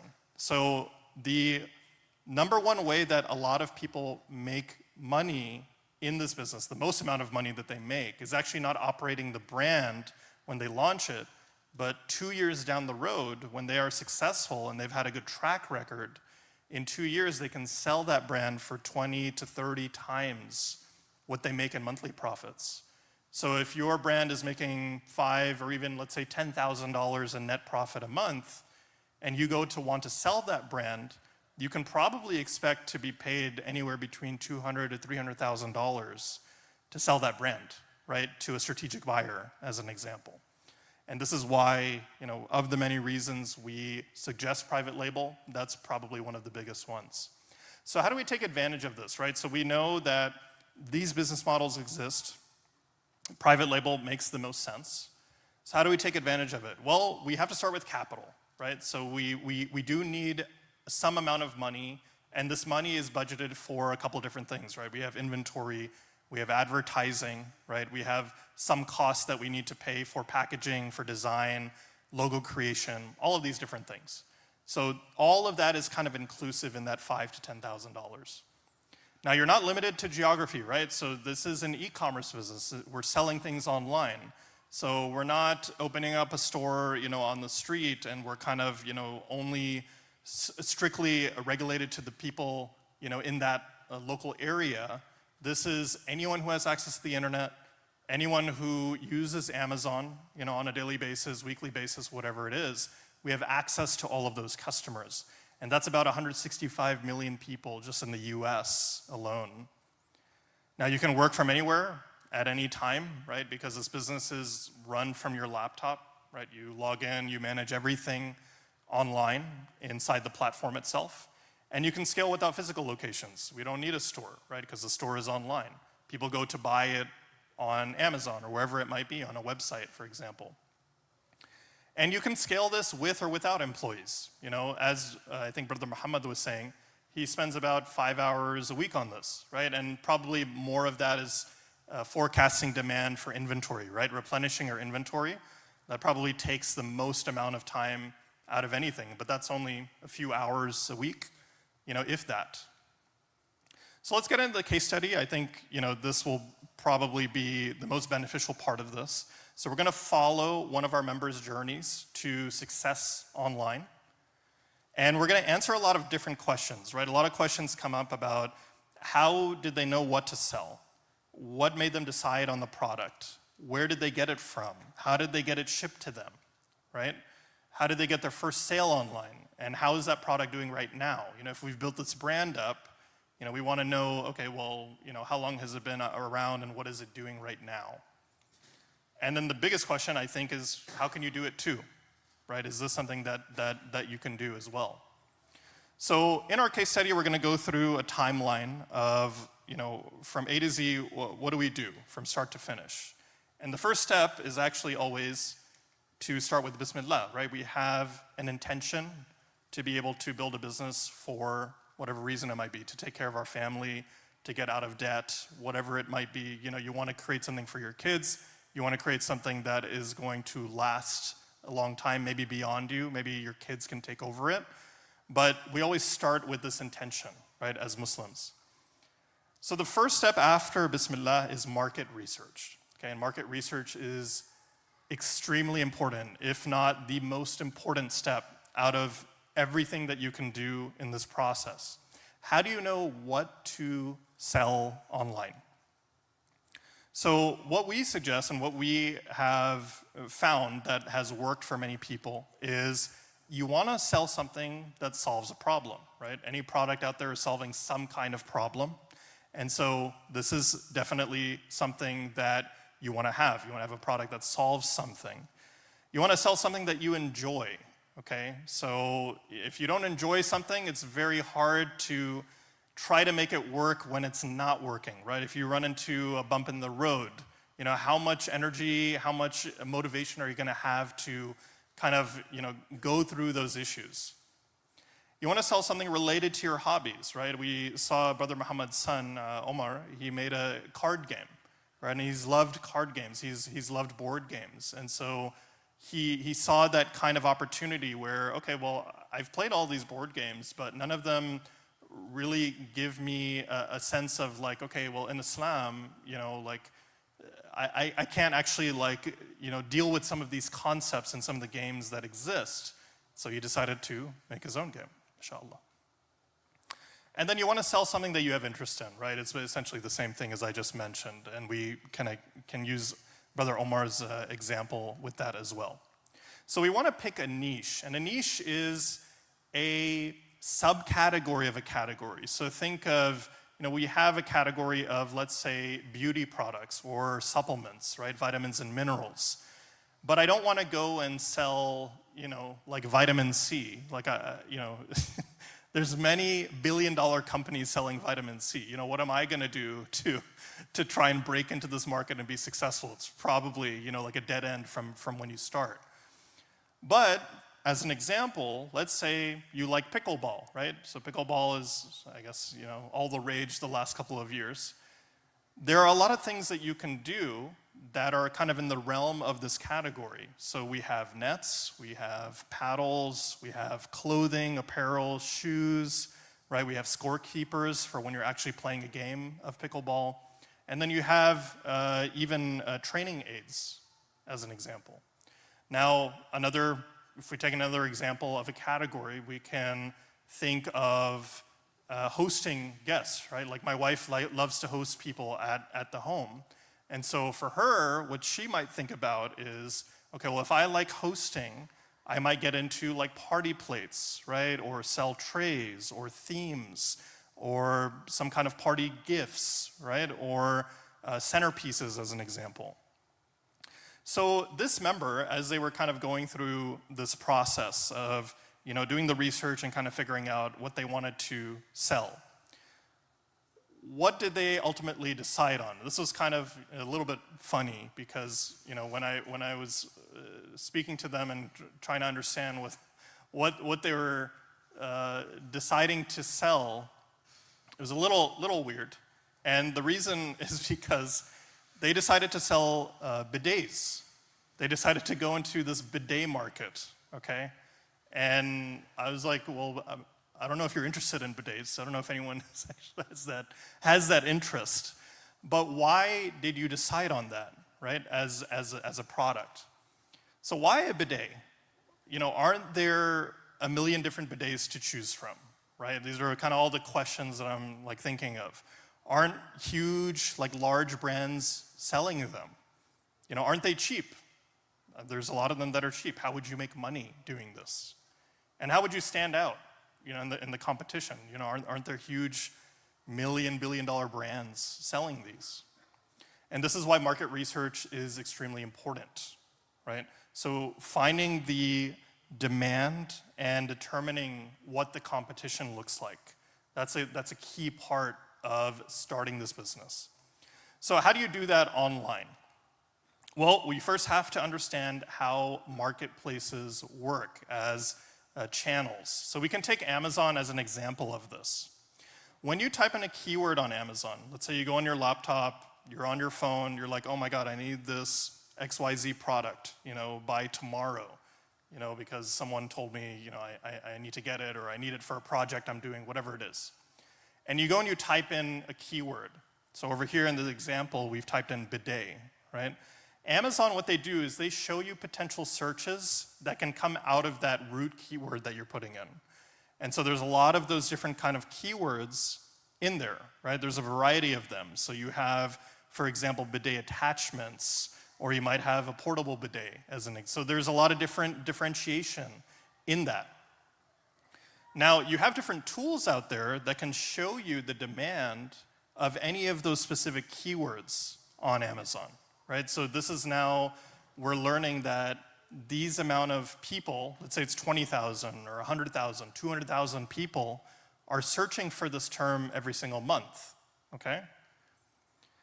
And we also have to understand how the Amazon Marketplace works when it comes to their search results. So when you type in a keyword on Amazon and you click enter, you get a list of products, right? You see 1, 2, 3, 4 products, and then you might see like a video, and then you keep scrolling down. The top spots on Amazon are very coveted, and the reason for that is because 70 to 80% of all of that traffic from those people who are searching those keywords, they only go to the top 5 to 10 products that show up there. There might be like 10 pages of products, right, for that keyword, but 80% of that traffic is only going to the top 5 to 10, which is extremely important to know. And so on this specific keyword search, if you're typing in bidet attachment as an example, you see these specific products that are showing up at the top of the search results. Now, many of them have tons and tons of reviews because they've been on the platform for so long. Right? They have tens of thousands of reviews. So we can kind of extrapolate from that if someone has been on the platform for so long, and there's tens of thousands of reviews for any given product, we know that there's more saturation, right? They have a huge presence in that category. So it probably doesn't make sense for us to compete there. So what we can do is we go back to the drawing board, right? And we check another keyword. Let's say we check portable bidet, okay? So when we put this into Amazon, these are the results that we saw last year, okay? So we have some very different products than what we saw when we typed in bidet attachment.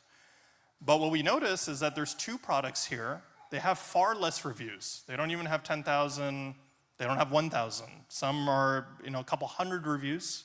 One of them is like 8 reviews, okay? So less reviews means there's less saturation in the market. So we can analyze from here. Now, when it comes to this product that we looked at in the last slide, what sticks out, right? So we only see 8 reviews here, and they launched very recently, is what that means. Now, they're selling 300 units a month in the last 30 days. And this product is competing against a larger, established competition, and yet it's still making sales, right? So again, going back to why would you sell a bidet? It doesn't make sense, how are you gonna sell anything? Well, this guy is selling, 10 a day or so to get that 300 a month. And people are browsing, they're looking for this product and they're buying it, so we know that there's something that it's doing that is offering a solution. And so there is potential, right? We're not really sure if this validates the idea of, okay, we should launch this product, but there's some interest here. Now, this is the second product that we found. So this one has a couple hundred reviews, right? What sticks out here? So this one is actually an electric bidet, right? So that's a little bit of a differentiation. And it's selling almost 1,000 units a month, right? This is not like 200, 300, this is 1,000 units a month. It's a lot. Now, it's much more expensive, right? It's like, what, $44? So people are still buying it. $44 bidet. It's kind of crazy. It has only 440 reviews, as we mentioned. And that means it hasn't still been on the market for that long. So a couple hundred reviews, you might think, well, this maybe has been around for like 2-3 years. Actually, it's probably been around for maybe only a year or so.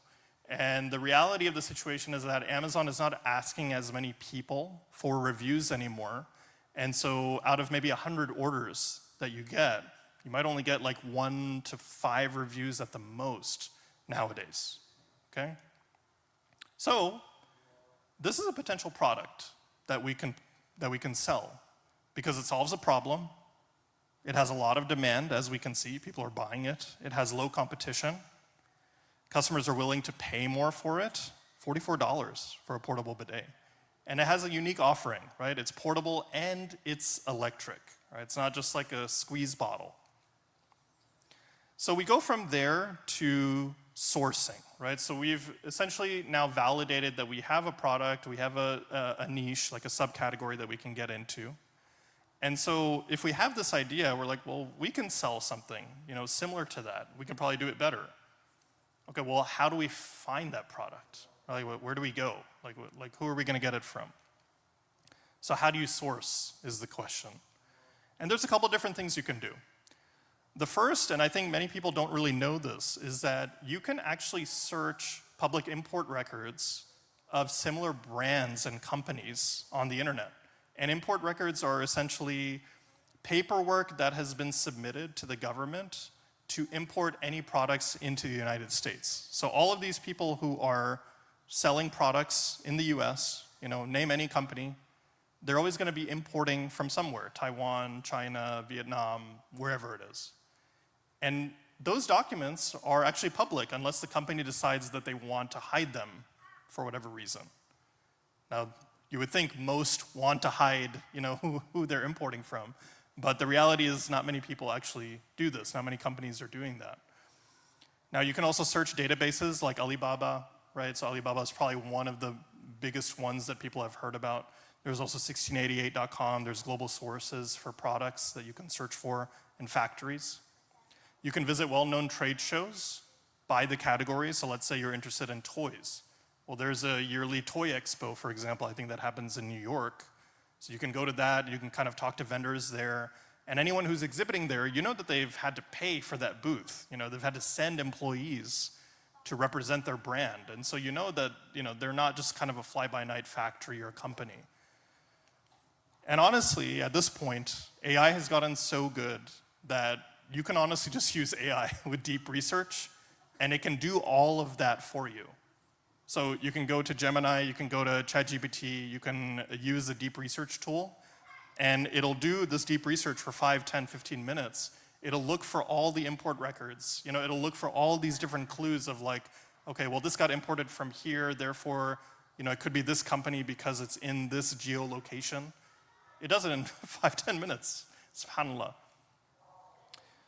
And so here's an example. So how do we find the suppliers of big brands? And we would use the same methodology that I just talked about. So BioBidet is a pretty big brand. They're a very large brand of bidets and seats and whatever it might be, okay? And they've been on Amazon for a long time, 10 years, maybe even longer. Now we have a tool that we can go to. It's a free tool. You can go to importyeti.com. And Import Yeti is essentially a search engine for those import records, okay? So what's really interesting about this is that if you go to Import Yeti and you type in BioBidet or even bidet, right, you'll find companies that are named something bidet. So we find BioBidet on this website, which means that they have some kind of entry, right? They have some kind of customs records or import records in their profile.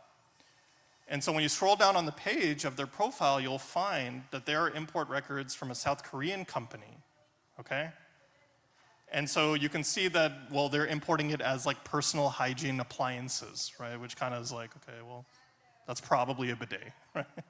So if you were to go and search this company and go to their website, you can clearly see, well, this is a bidet company, right? It's in South Korea. And so you can start putting 2 and 2 together, and things look a bit familiar, right? It looks like almost exactly the same thing. On the left side is the website, the product catalog of that company, and the right side is the BioBidet product on Amazon. Very similar. So we probably know that this company is manufacturing for BioBidet.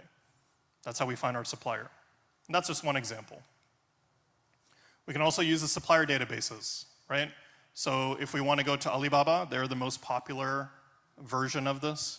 You can go to Alibaba.com, you type in a keyword, I want to find factories that are selling portable bidets, right? And you can contact suppliers, and the suppliers will get back to you very quickly. They're very incentivized to chat with you, right? Because that's all they do. This is their whole job, is get on chat, talk with any customers who are interested in buying in bulk from us. So they'll send you pictures, they'll send you packaging, what is it going to look like if you decide that you want to buy from us. They can even send you quotes, they'll give you pricing as well. And what you want to do is you want to contact multiple suppliers, right? So you don't want to just put all your eggs in one basket, right? You want to diversify. So you put out an RFQ, a request for quote. And so you're requesting different quotes from multiple factories who can give you basically the same product you're looking for. And what you're going to find is you'll find that the price is different, right? You'll find that the terms might be different. You'll find that some of the companies are bigger than others. So the bigger companies might have a bigger minimum order quantity. You have to order more from them if you want, a better price. Whereas some of the smaller companies, they might be willing to, for example, be a bit more flexible. If you can't buy that many units, then we can kind of negotiate. So then you get a final estimate, and you order samples of the product, right, for testing. So in this example, this portable bidet, if you wanted to buy 1,000 units of it, I believe it's like $9.90. And so that would be around $9,000, right, to buy that inventory. If you want to buy 2,000, they'll give you a little bit of a price cut. I think it's like $950. And that would be a lot more than maybe you would need. But it's good to kind of see the differentiation, right? Like how much more are they going to be discounting for you if you decide to up your order. And then you have payment terms. You can negotiate those. If you want to pay 30% deposit down, you'll pay the rest of it, the 70%, when the goods are ready. So it's going to take a couple of weeks for them to produce the order. But once the order is ready to ship and actually get sent, that's when you would pay the remainder. So you don't have to pay all of it up front. Now let's say you find a supplier, you find a factory that looks good, you've ordered the samples, you've tested it, you know that it's a good product, right? And that's a very, very important part of the process.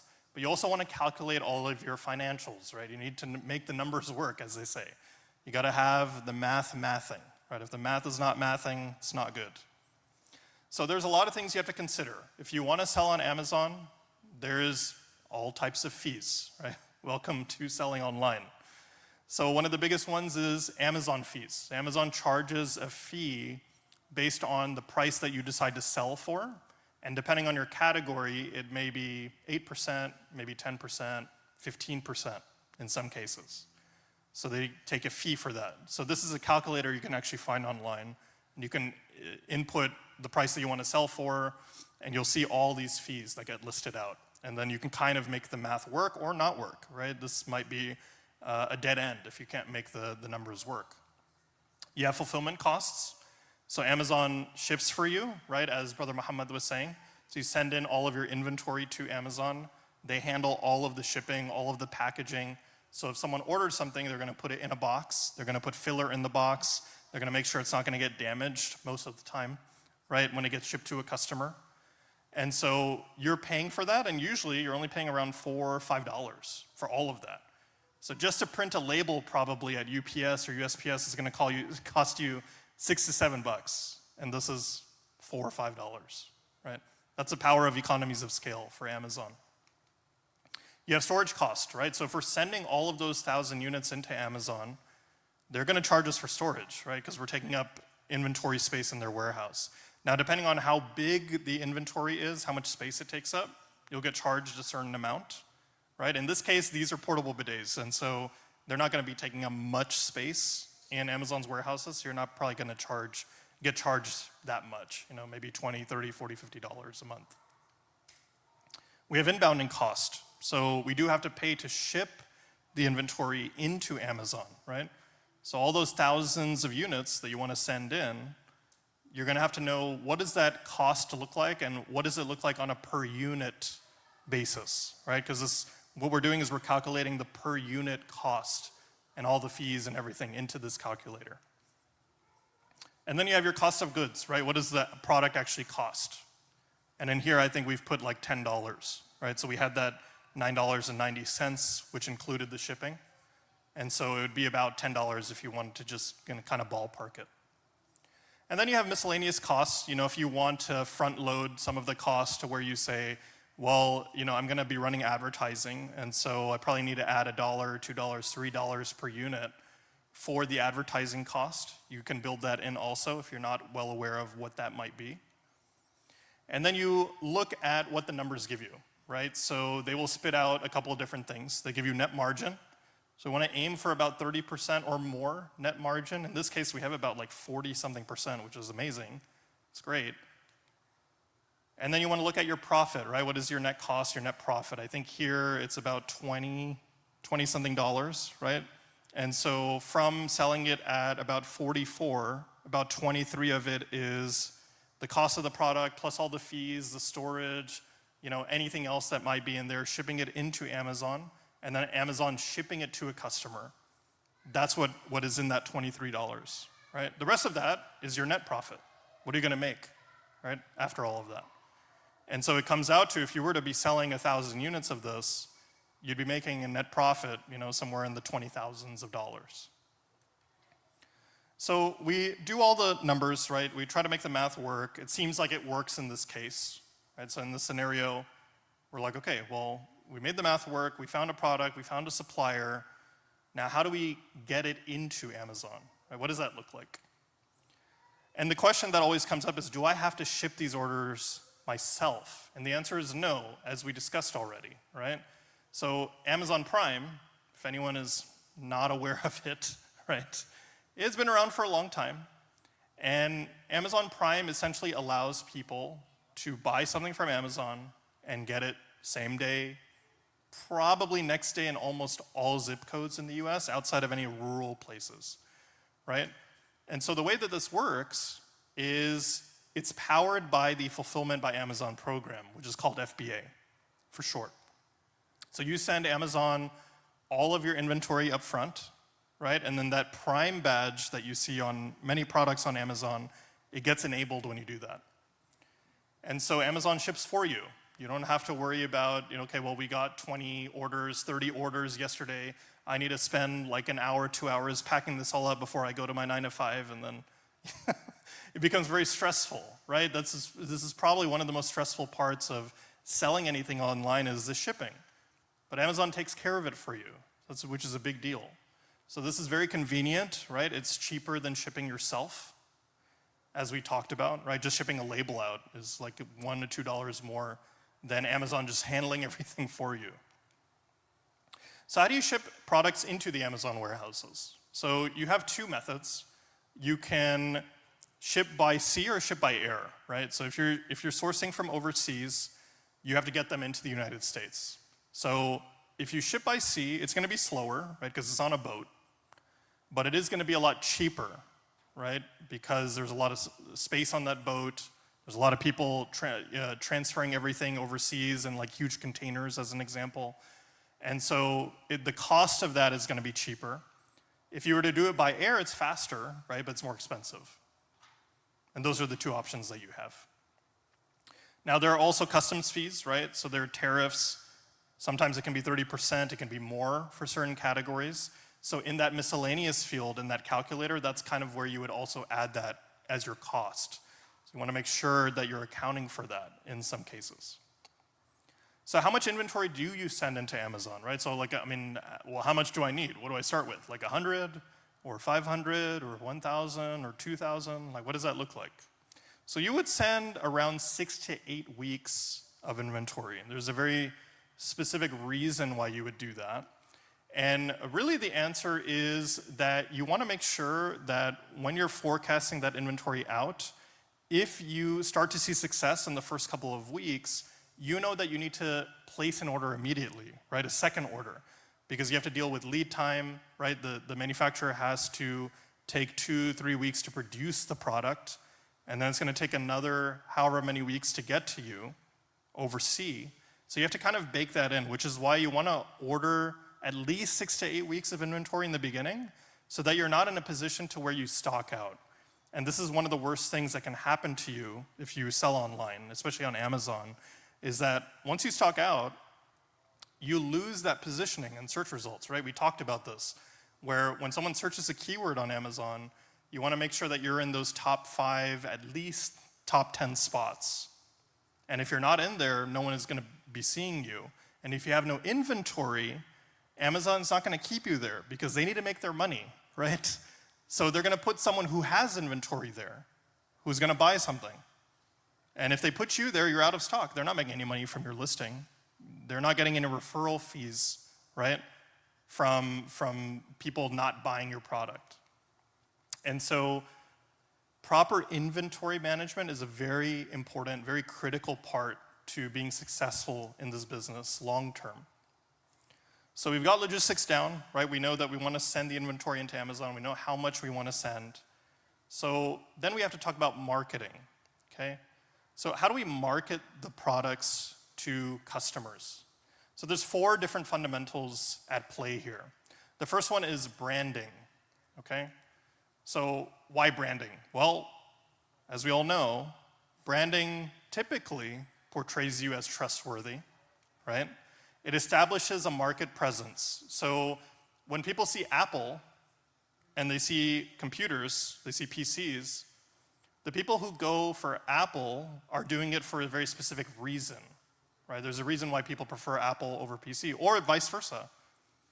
And when it comes to Mac, there is a lot of branding that has been put in place for people to actually buy products because of the branding, right? Because there's an ecosystem, because there's a lifestyle, right? I just want the thing to work, right? So I'm gonna go get the iPhone. I don't wanna deal with customizing and all this. You might be completely opposite. You might be like, look, I can't deal with that. I wanna customize everything. I want an Android. So branding is a big part of that, right? How are you looked at in the market?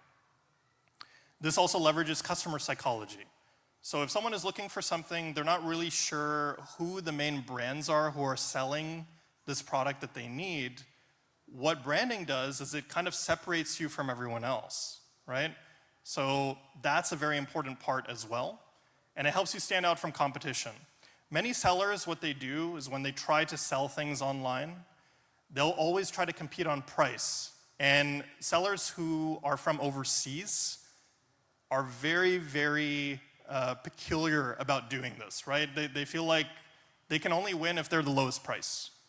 And what happens when you brand is that you have the ability to charge a customer more because you are building a brand experience, right? Why do people pay so much more for iPhones or for Mac computers, right? It's because of the brand. It's because of the experience that you get from that.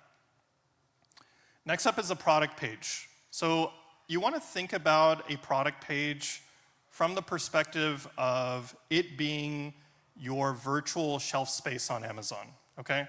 So we have things that we have to account for, like a title, bullet points, description. We have images, right? So think about the way that you shop. So when you search something on Amazon, you click on a product, you start going through different images, right? That's maybe the first thing that a lot of people do. So they're like, is this gonna solve the problem that I have, yes or no? And then you might read the title, you're like, okay, well, does it have this one thing that I need, right? If it's a charger, well, is it USB-C? You know, is it gonna auto turn off when my computer, you know, reaches max 100% charge, as an example? So does it have these things? So in a grocery store, the product is doing the selling, right, for it.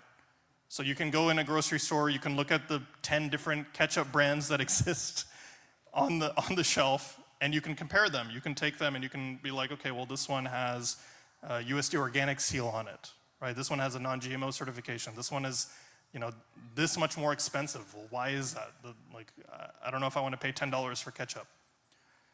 And so the product page is doing all of that work, but online, right, in the digital space.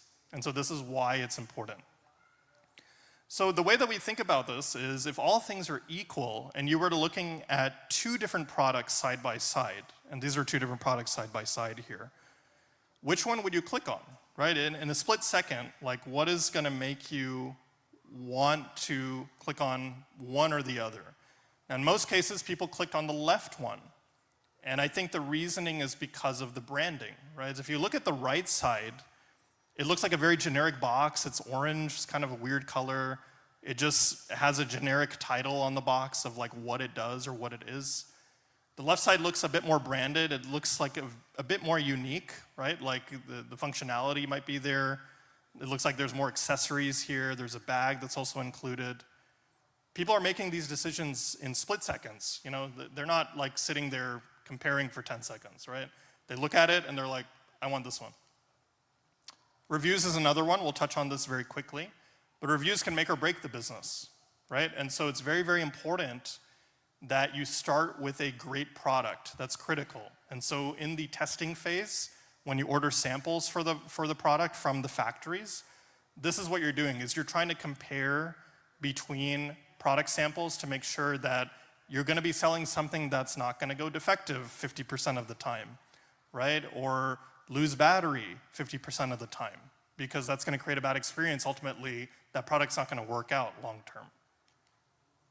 So if all things are equal, which one do you rather click on, right? The left or the right? Most people are gonna click on the right side because we see the 4.5 stars. Psychologically, we're like, okay, well, must be a better product, right? So this is why reviews are very, very important. And then lastly, advertising.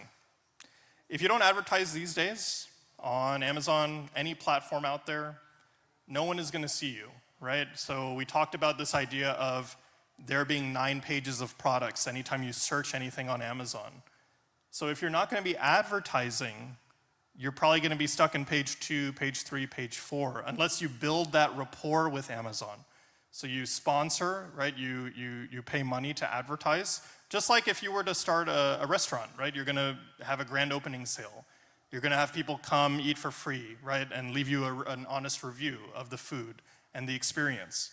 It's the same thing here. We advertise, we try to show up in those top 5 to 10 spots with advertising. And then what happens is, once Amazon sees that people are buying your product and people like your product, they're leaving good reviews, they reward your product listing to show up in those top 5 to 10 spots without advertising sometimes. And so long term, that's kind of what the strategy is we advertise up front when we launch, then over time, we're not having to spend as much on advertising because we've like built that rapport with Amazon that customers can trust our product, so don't worry, right? We don't need to spend as much as advertising because Amazon trusts us. So advertising helps put you in those top positions in search. So these are sponsored advertisements, right? These are placements. So whenever you search anything, I think we're searching portable bidet here. The first on desktop, if you go to Amazon.com right now, search anything. Those top 4 spots, they're always advertised spots. So people are paying to have their products show up there. So we talked about marketing, let's talk about launch. Okay, so we put everything all together, right? Everything that we talked about. So our go live checklist, as we started with Bismillah, we also start with Salat al-Istikhara, right? So we know that we can do as much as we can to ensure that we mitigate our risk and we try to launch successfully and we build a successful business. But without Allah subhanahu wa ta'ala, we know that that might not happen, right? And so we always do Salat al-Istikhara first. And then we have our final product listing, right? So we've gotten our images, we get our content ready, we publish everything. We have the inventory, we send it into Amazon, it's ready to go. And people are gonna be able to buy it and get it overnight. Advertising is ready, right? We've built out our campaigns and we know which keywords we wanna target. We've set up tracking, right? So we track on the keywords that we want, what position are they gonna be 1 day from now, 1 week from now, 2 weeks from now?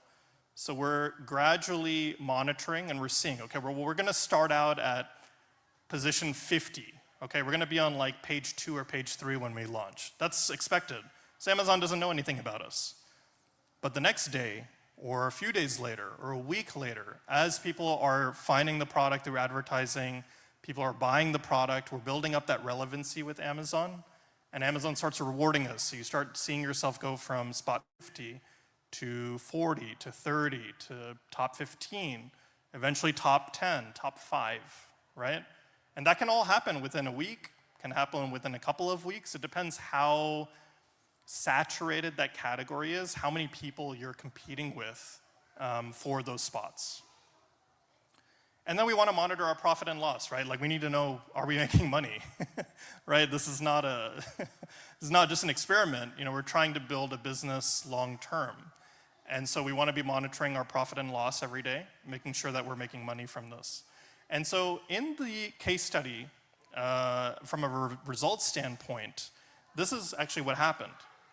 So we've seen this product in the slides, right? This is Bidet Buddy. So Bidet Buddy is a brand that this brother launched in our collective. And he did all these steps, right? He did the proper market research, he created this brand, he optimized the content fully, he worked on the packaging, he built the functionality, he was doing a lot of testing, worked with a lot of factories. He got inventory levels to be optimal, right? So Amazon is offering one-day shipping on his products. He's running advertising every single day.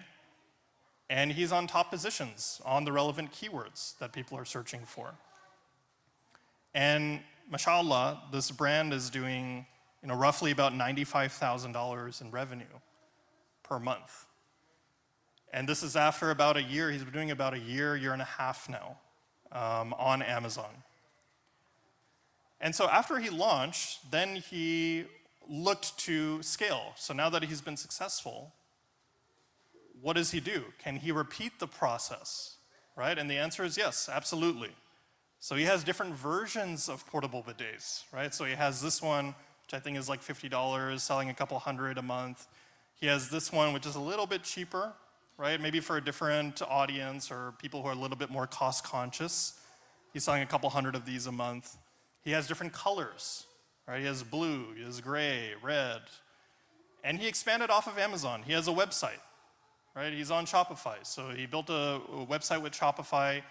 He's branded the website very well, right? He has videos on there. People are coming to the website to buy. He's running advertising to get people to go there versus Amazon. So he's trying to diversify. He's trying not to put all his eggs in one basket. Now, about this initiative, this is part of the AUB Collective, this workshop.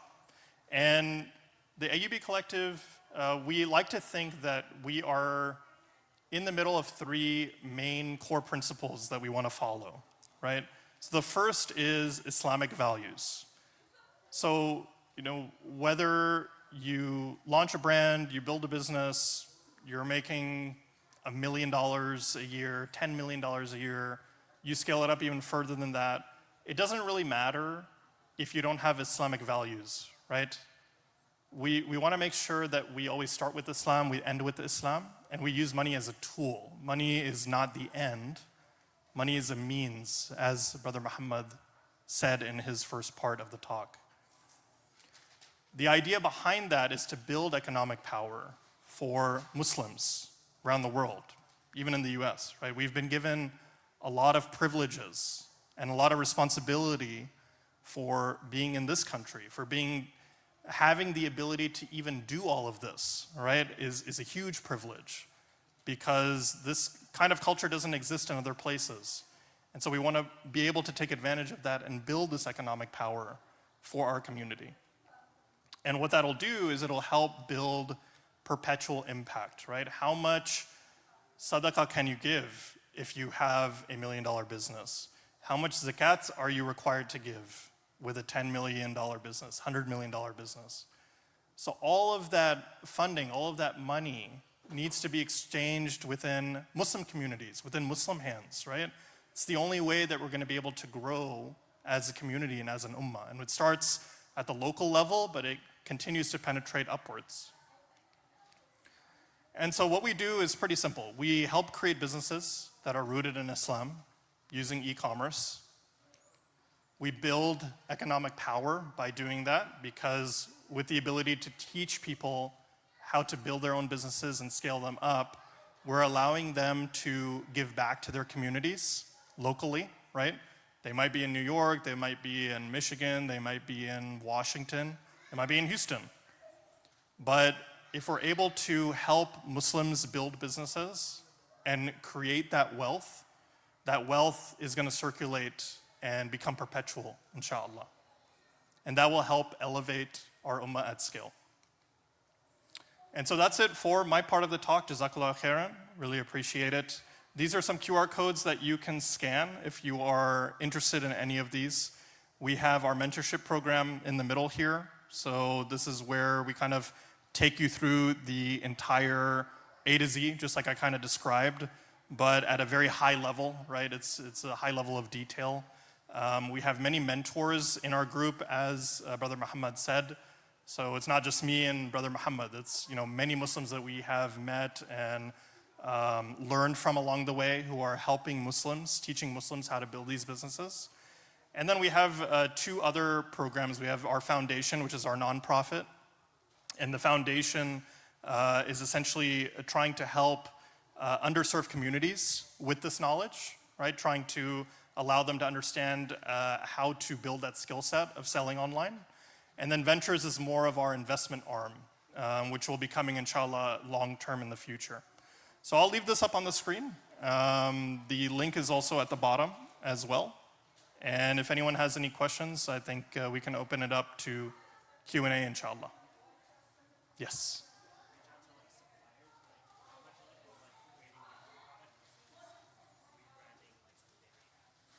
So it's going to depend. I think, so the question was, how much is it going to cost if you rebrand something that exists already?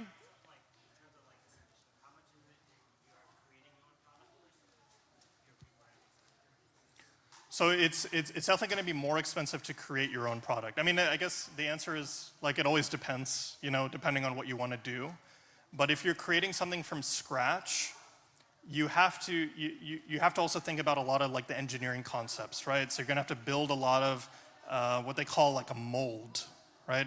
So a mold is basically like, okay, if we want to build this product, how can we engineer it to where, it's not going to have defective issues, things like that, right? If you're doing something electronic, whatever it is.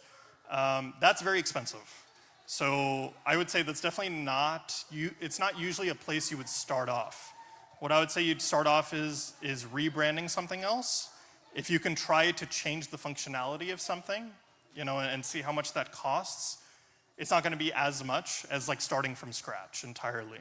And so it's probably more economically feasible to rebrand something or tweak something rather than starting from scratch. Because the other thing is, if you put all that investment up front, you still haven't proven the concept if the product is gonna work, right? So you'd rather iterate and test, launch with as minimal amount of funds as you can and see what works, right? You're testing the market.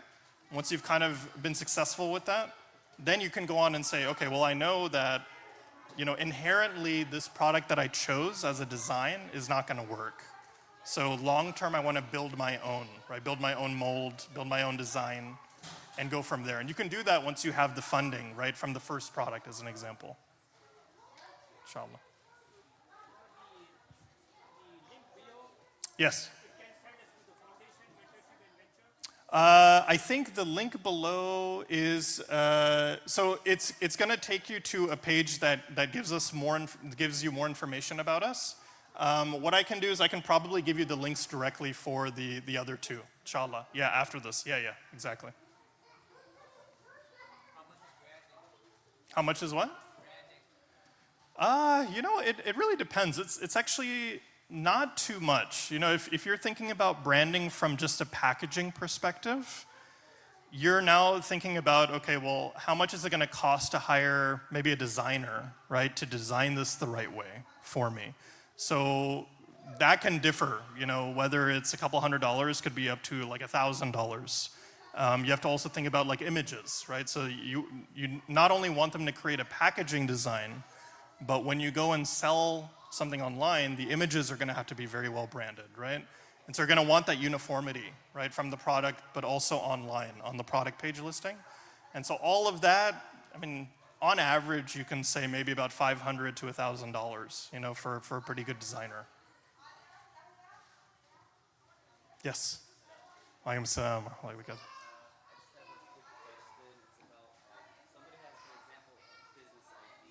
Sure.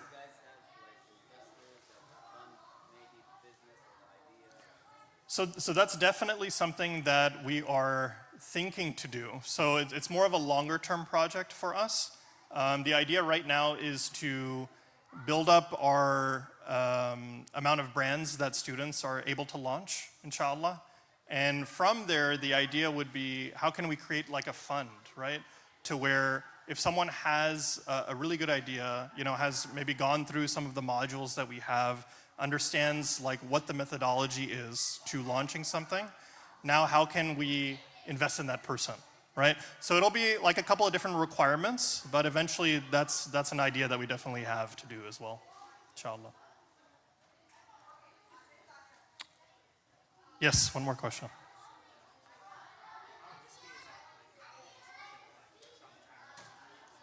Yeah.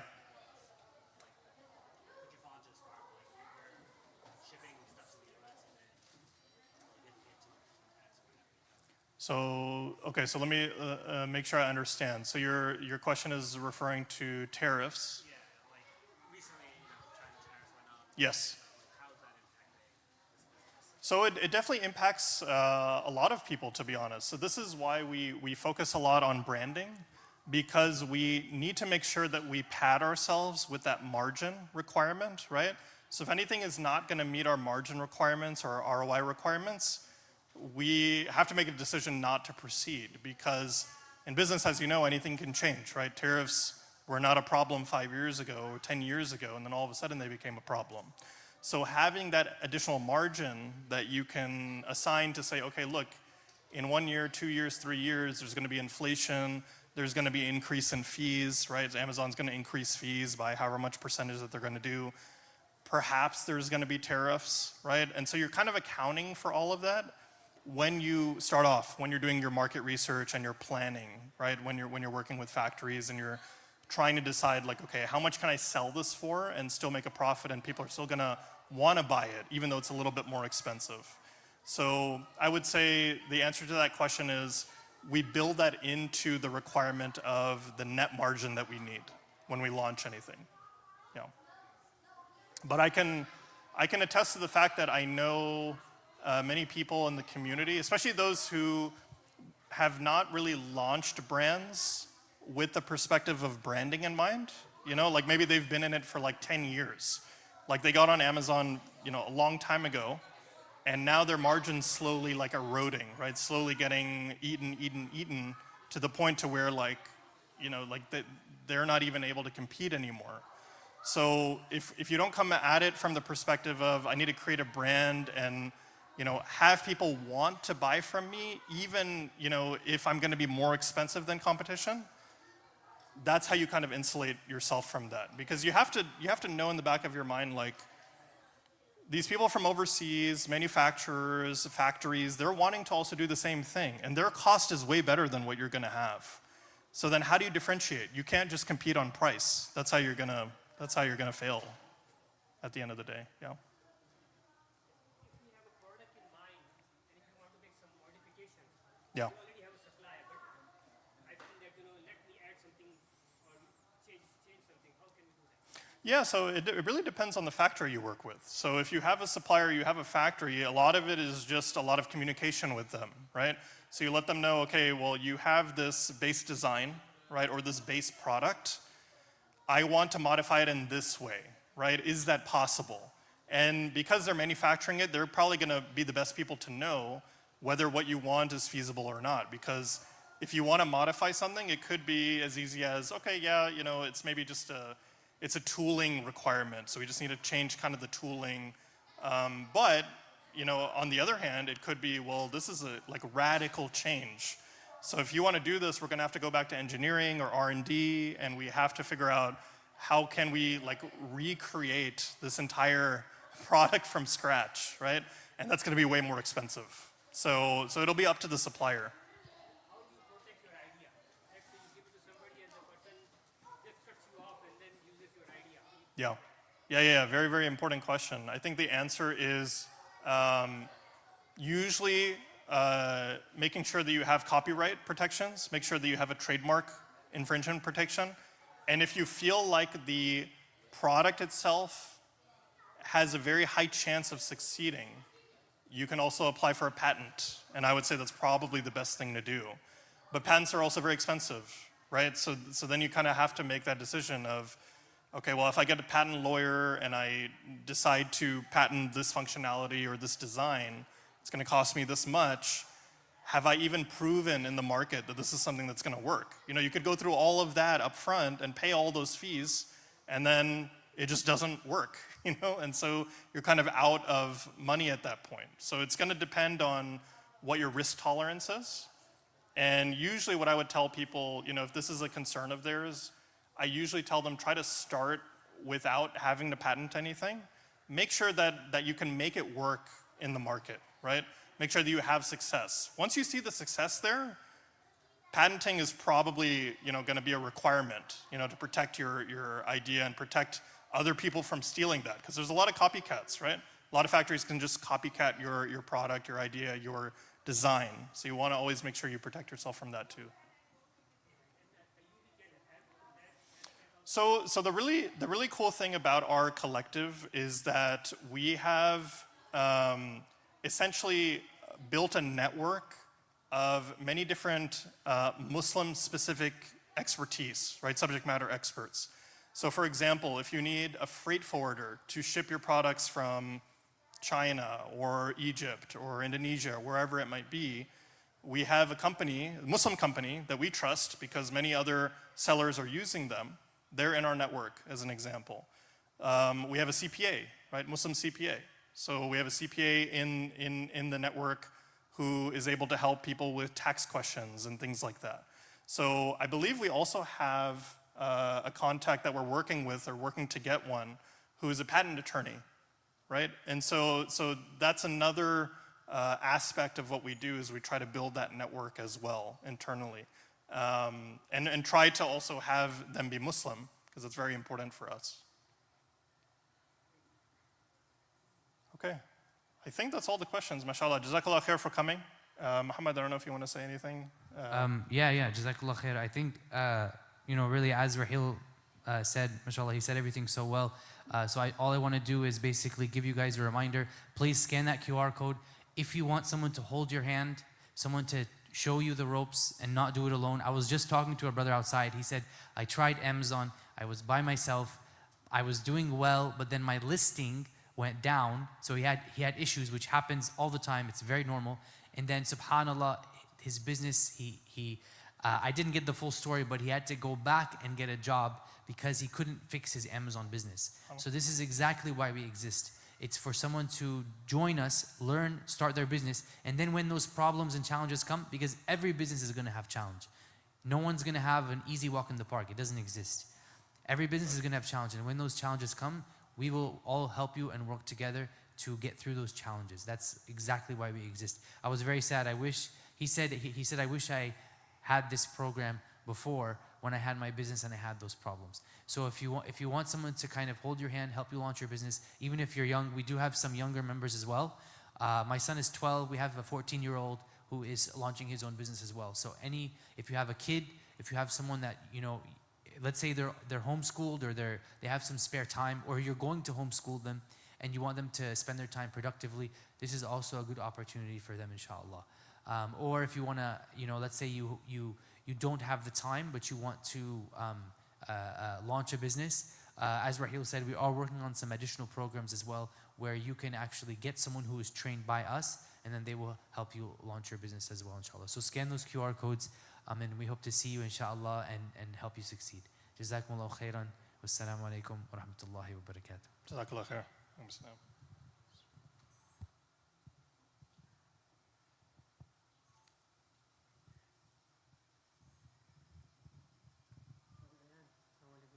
you for the nice presentation.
अल्लाहु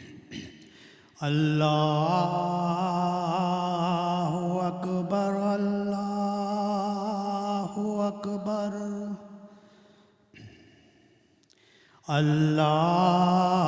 अल्लाहु अकबर अल्लाहु अकबर अशहदु अन ला इलाहा इल्लल्लाह अशहदु अन ला इलाहा इल्लल्लाह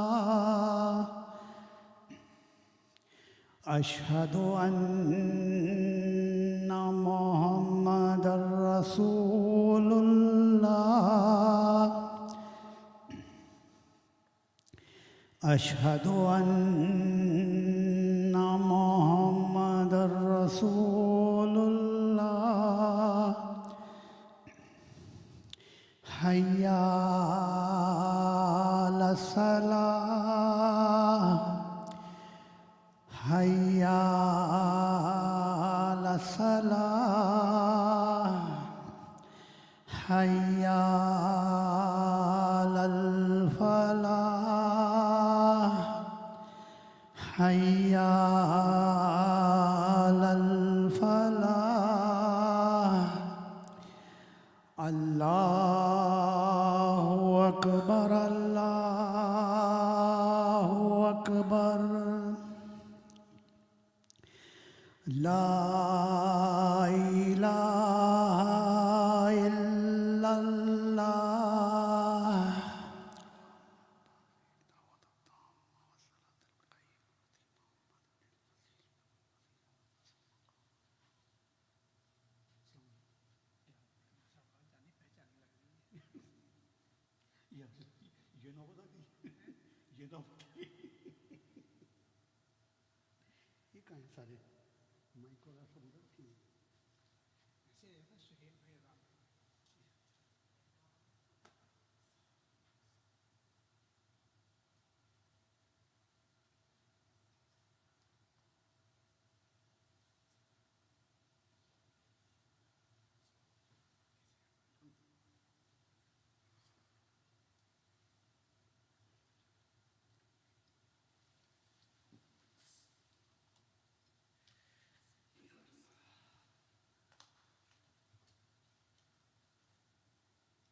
الله أكبر الله أكبر الله أكبر الله أكبر أشهد أن لا إله إلا الله أشهد أن محمد رسول الله حي على الصلاة حي على الفلاح قد قامت الصلاة قد قامت الصلاة الله أكبر لا إله إلا الله.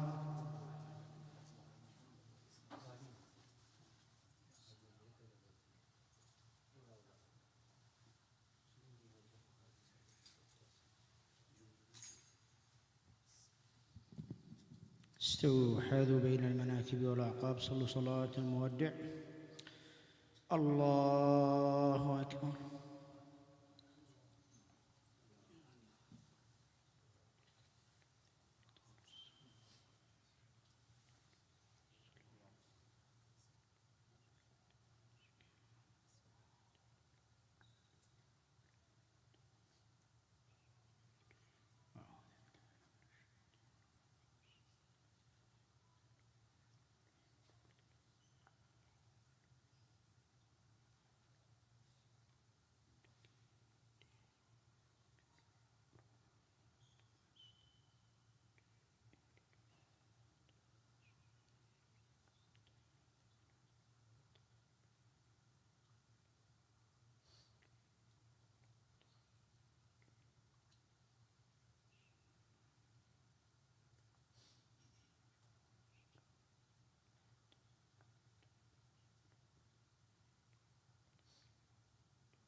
الله.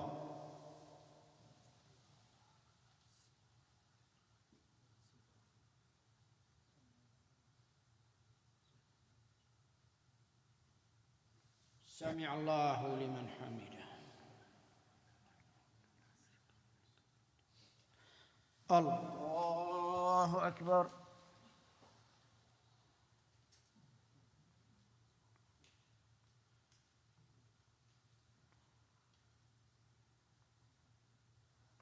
الله.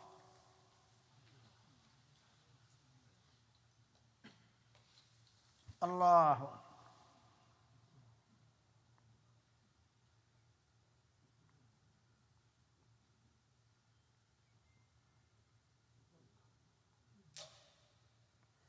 الله أكبر.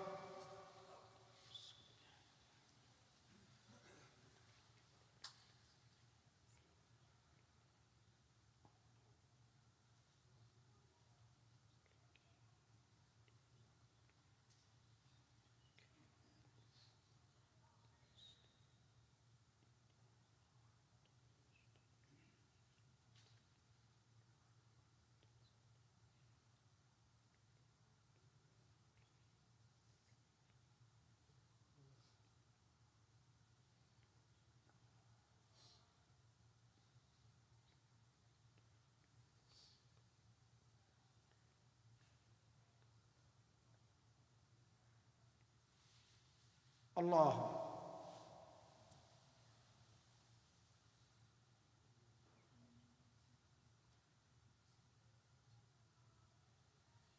سمع الله لمن حمده.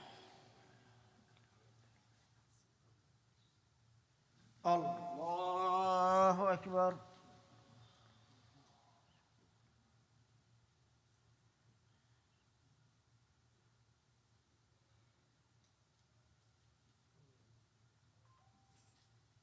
الله.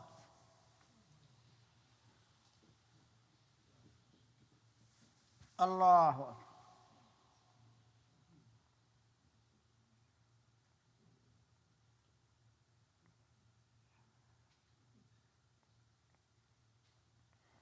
الله.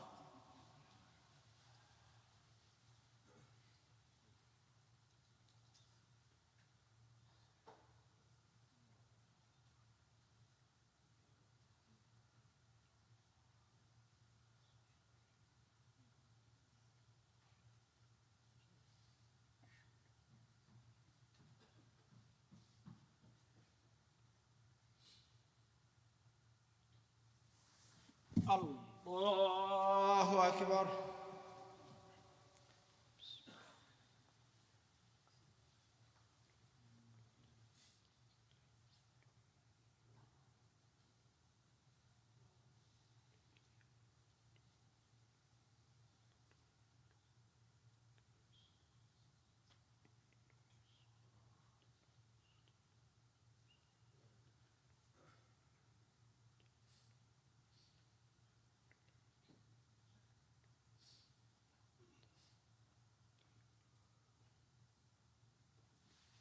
الله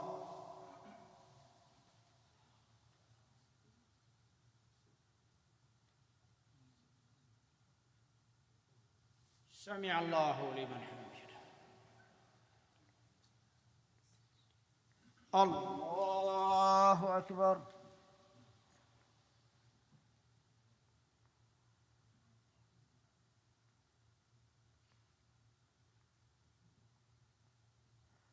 الله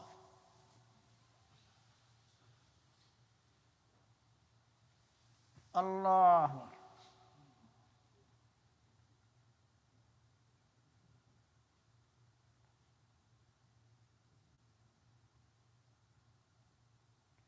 الله أكبر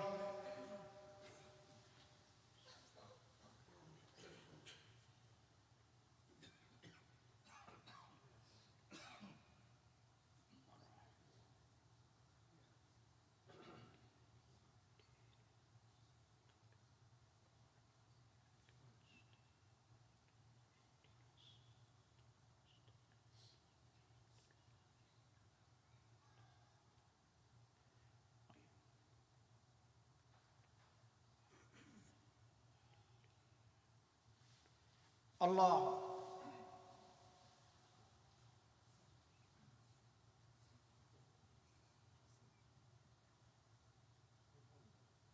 سمع الله لمن حمده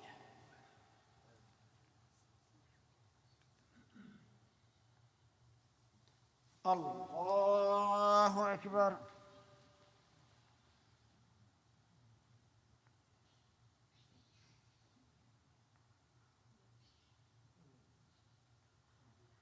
الله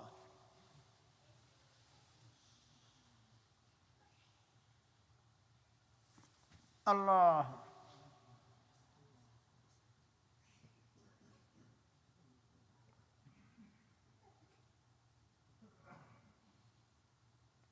الله أكبر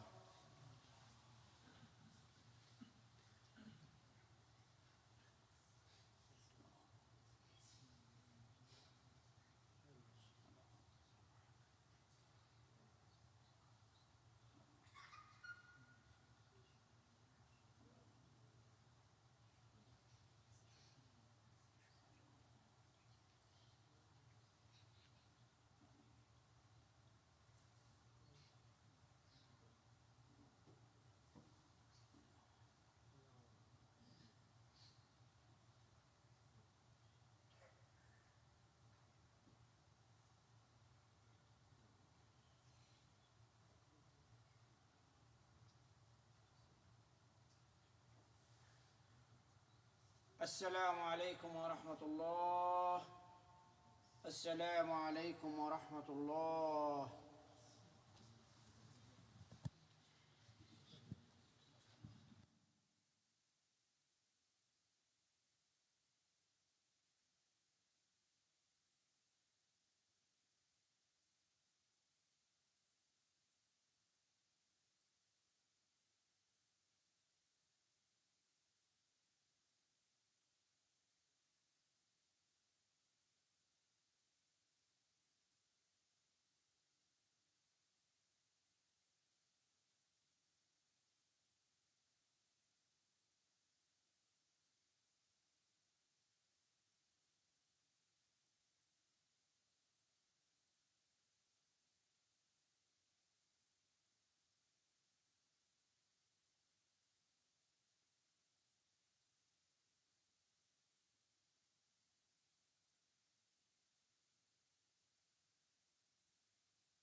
If someone is missing their black tooth, I have one here.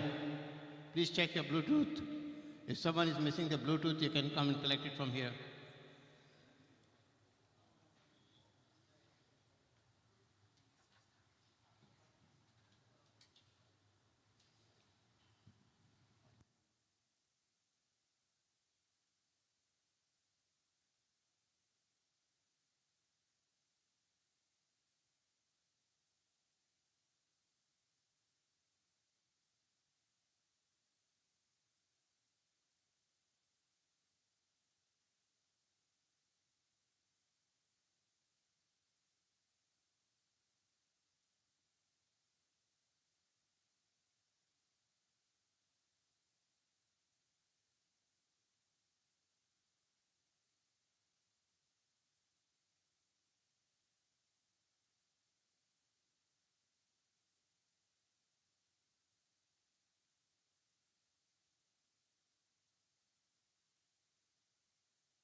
الله أكبر الله أكبر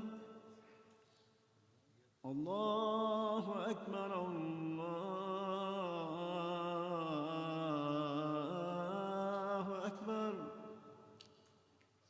أشهد أن لا إله إلا الله